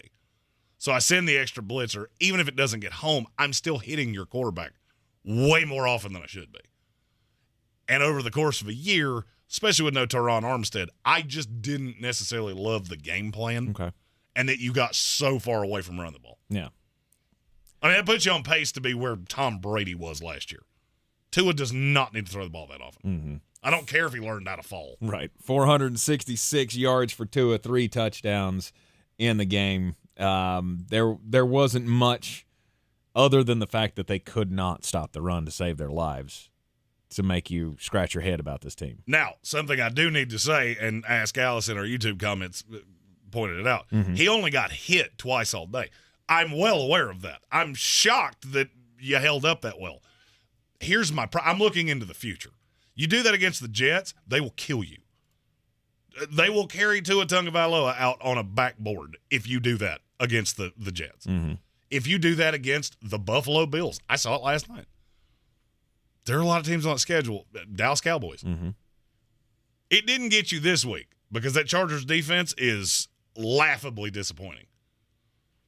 But it is certainly something to put in the back of your mind and keep in the back of your hat. And just remember I said it, if you don't stop doing that. Yep. I'm just looking at that game this weekend with the New England Patriots thinking, has Bill got something for them? Can he keep them in front? Can he run the ball down their throat? Kind of the way that Los Angeles did? This week, the run would be what bothers me. Absolutely. Because if you start letting Bill do that and then Mac can run off play action, that makes Mac more of a pro-level quarterback than he actually is. And Ramondre is going to pound it, and Ezekiel will be there to clean up the dirty dishes when you get in close. It could be a dangerous spot, seeing as how you're going to have to be in Foxborough for that game.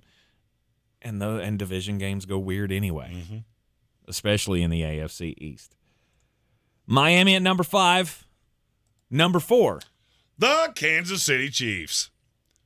All of the gnashing of teeth about the Cincinnati Bengals, that's kind of how I feel about Kansas City. Because you're talking about Travis Kelce, and yeah, I agree, he's one of the most important players in the NFL. Yes, he is. He's also only one guy. Even if he's 50% of the target share, the fact that you don't have anybody else on this team that appears to have the ability to catch is terrifying to me. And it should be. And I get, he had Juju last year. Okay. But still, this team is not. The receivers, I don't feel like, are vastly worse off. You just don't have anybody you can trust. Yeah, I think you get wrapped up in what you're hearing me say about Juju as opposed to what I'm actually saying. Juju was a guy in the slot that Pat Mahomes trusted. So he had an option on a 3rd and 7 that wasn't Travis Kelce. After what I saw last week, 3rd down, Travis Kelce is your 1st, 3rd, and 5th read. Yes. So if I'm a defense, that's all I'm really worried about. I don't really care about Kadarius Toney because unless you're going to manufacture the touch, there's just as good a chance that he can't catch it even if he's open. Right. And that's going to be in Pat's head. And that can become problematic if it carries on. Yeah. He needs Great chance that's the most drops they have all year, and we're blowing this out of proportion. Yes. He needs to find his next lean-on wide receiver. That guy might be on this team. It might end up being Rashee Rice. Rashee Rice is who I would have. That's my assumption of who it will be. Could be Justin Ross. Could be probably not, but Justin Watson. I don't know. He trusts Watson. He does. And I trust Patrick Mahomes to be able to get the job done, and he almost got it done without his best target. And I give him credit for that. I do too. Because that is a pretty good Detroit Lions team. Oh, no doubt. I mean, look, I'm not holding really anything against Kansas City. I said in the preseason, I don't think this is a Super Bowl team. Now, you got back Chris Jones. I would wager you probably get Travis Kelce back this week, and it could look business as usual. Wouldn't shock me in the least. It didn't the first week, and this is our rankings after that week. Yep. And there are 3 teams that looked really impressive, or I walked into the season thinking they were really, really, really, really good. All right, Chris Jones agreeing to the contract. It's a 1-year deal. It's basically just his pay this year, or what he would have gotten in his base pay, and then they've added incentives. Do we know how? $25 million. It goes up to 25 with the incentives. Okay. I told you he wasn't after 32. That narrative was always really stupid to me, and when he got in front of it and said, I didn't ask to be the highest paid, he's never been that guy.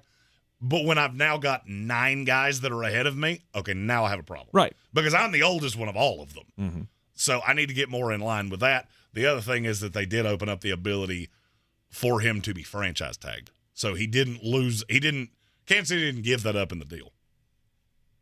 Okay, so they can franchise tag him next year. Yes. I don't like the possibility of that happening, but we'll see. I mean, if he has another 15.5 sack year this year, pay that man his money. Give him what he wants. And I almost don't see a way he doesn't get franchise tagged. Right. You're in the Sportsocracy. This is ESPN Asheville. We got 3 left, and we've already run through all the teams in the AFC. That's weird. Yeah, the NFC, it's not. It wasn't a great It's week not one. deep. Yeah. But, man, it's good at the top. It wasn't a great week 1 for the AFC. We got 3 NFC teams coming up next at the top of the week 2 power rankings. The best season of the year is here. Tailgate season.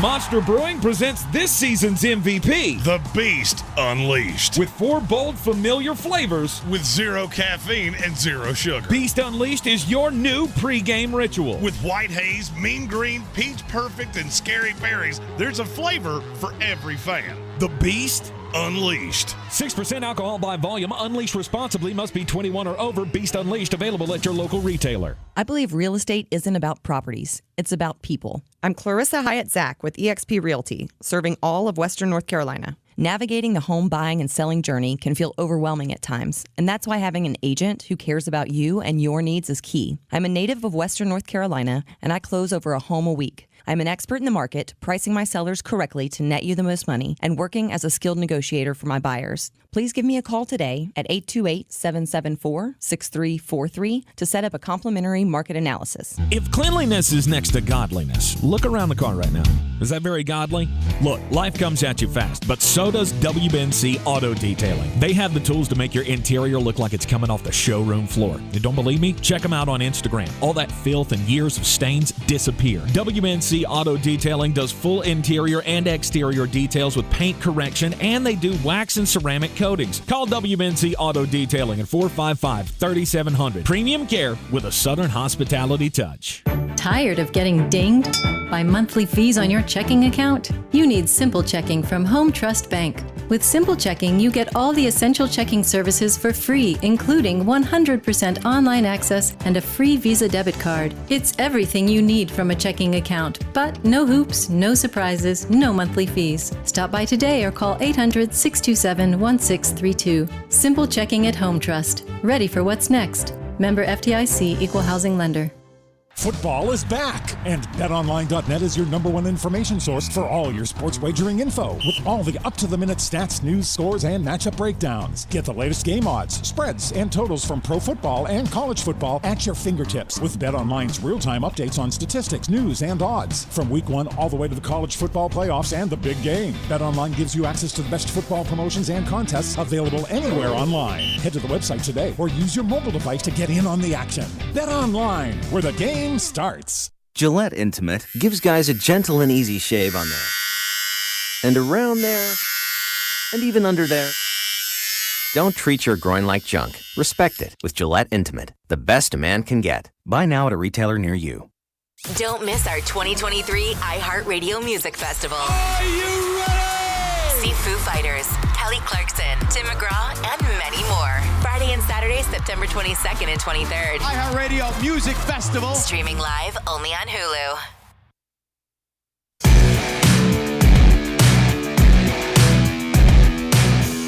The Sportsocracy. We treat star athletes better because they're better people. That's not fair. Life isn't fair, kiddo. Get used to it. It is ESPN Asheville. Welcome back into the Sportsocracy, and the big news of the day, I guess, is the MRI confirming the torn Achilles for Aaron Rodgers. Does it end the New York Jets season? No. Does it make them much less likely to win their division? Absolutely. Are they Super Bowl contenders in our eyes anymore? No, they are not. But it doesn't mean you can't make some noise with that defense, which is just absolutely terrifying. It is a Power Rankings Tuesday here in the Sportsocracy, and we are down to the top 3.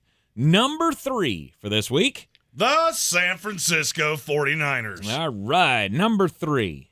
It's a little low for me. They're my 1 this week. But We'll ride with the Flostradamus on the number 3 ranking here. They went into Pittsburgh and killed the Steelers. They did.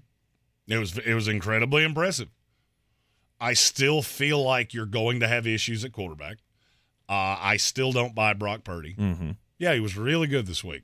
Also wasn't asked to do much. He didn't have to. Nope.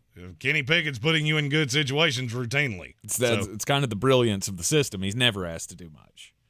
Yeah, and that's the problem. That's the reason you keep losing in the playoffs is because you come up against a Philadelphia team that does have a quarterback that can do that. It's the same problem they had with Jimmy Garoppolo. Yep. And I think he is a wish version of Jimmy Garoppolo. Okay. So I can just see it.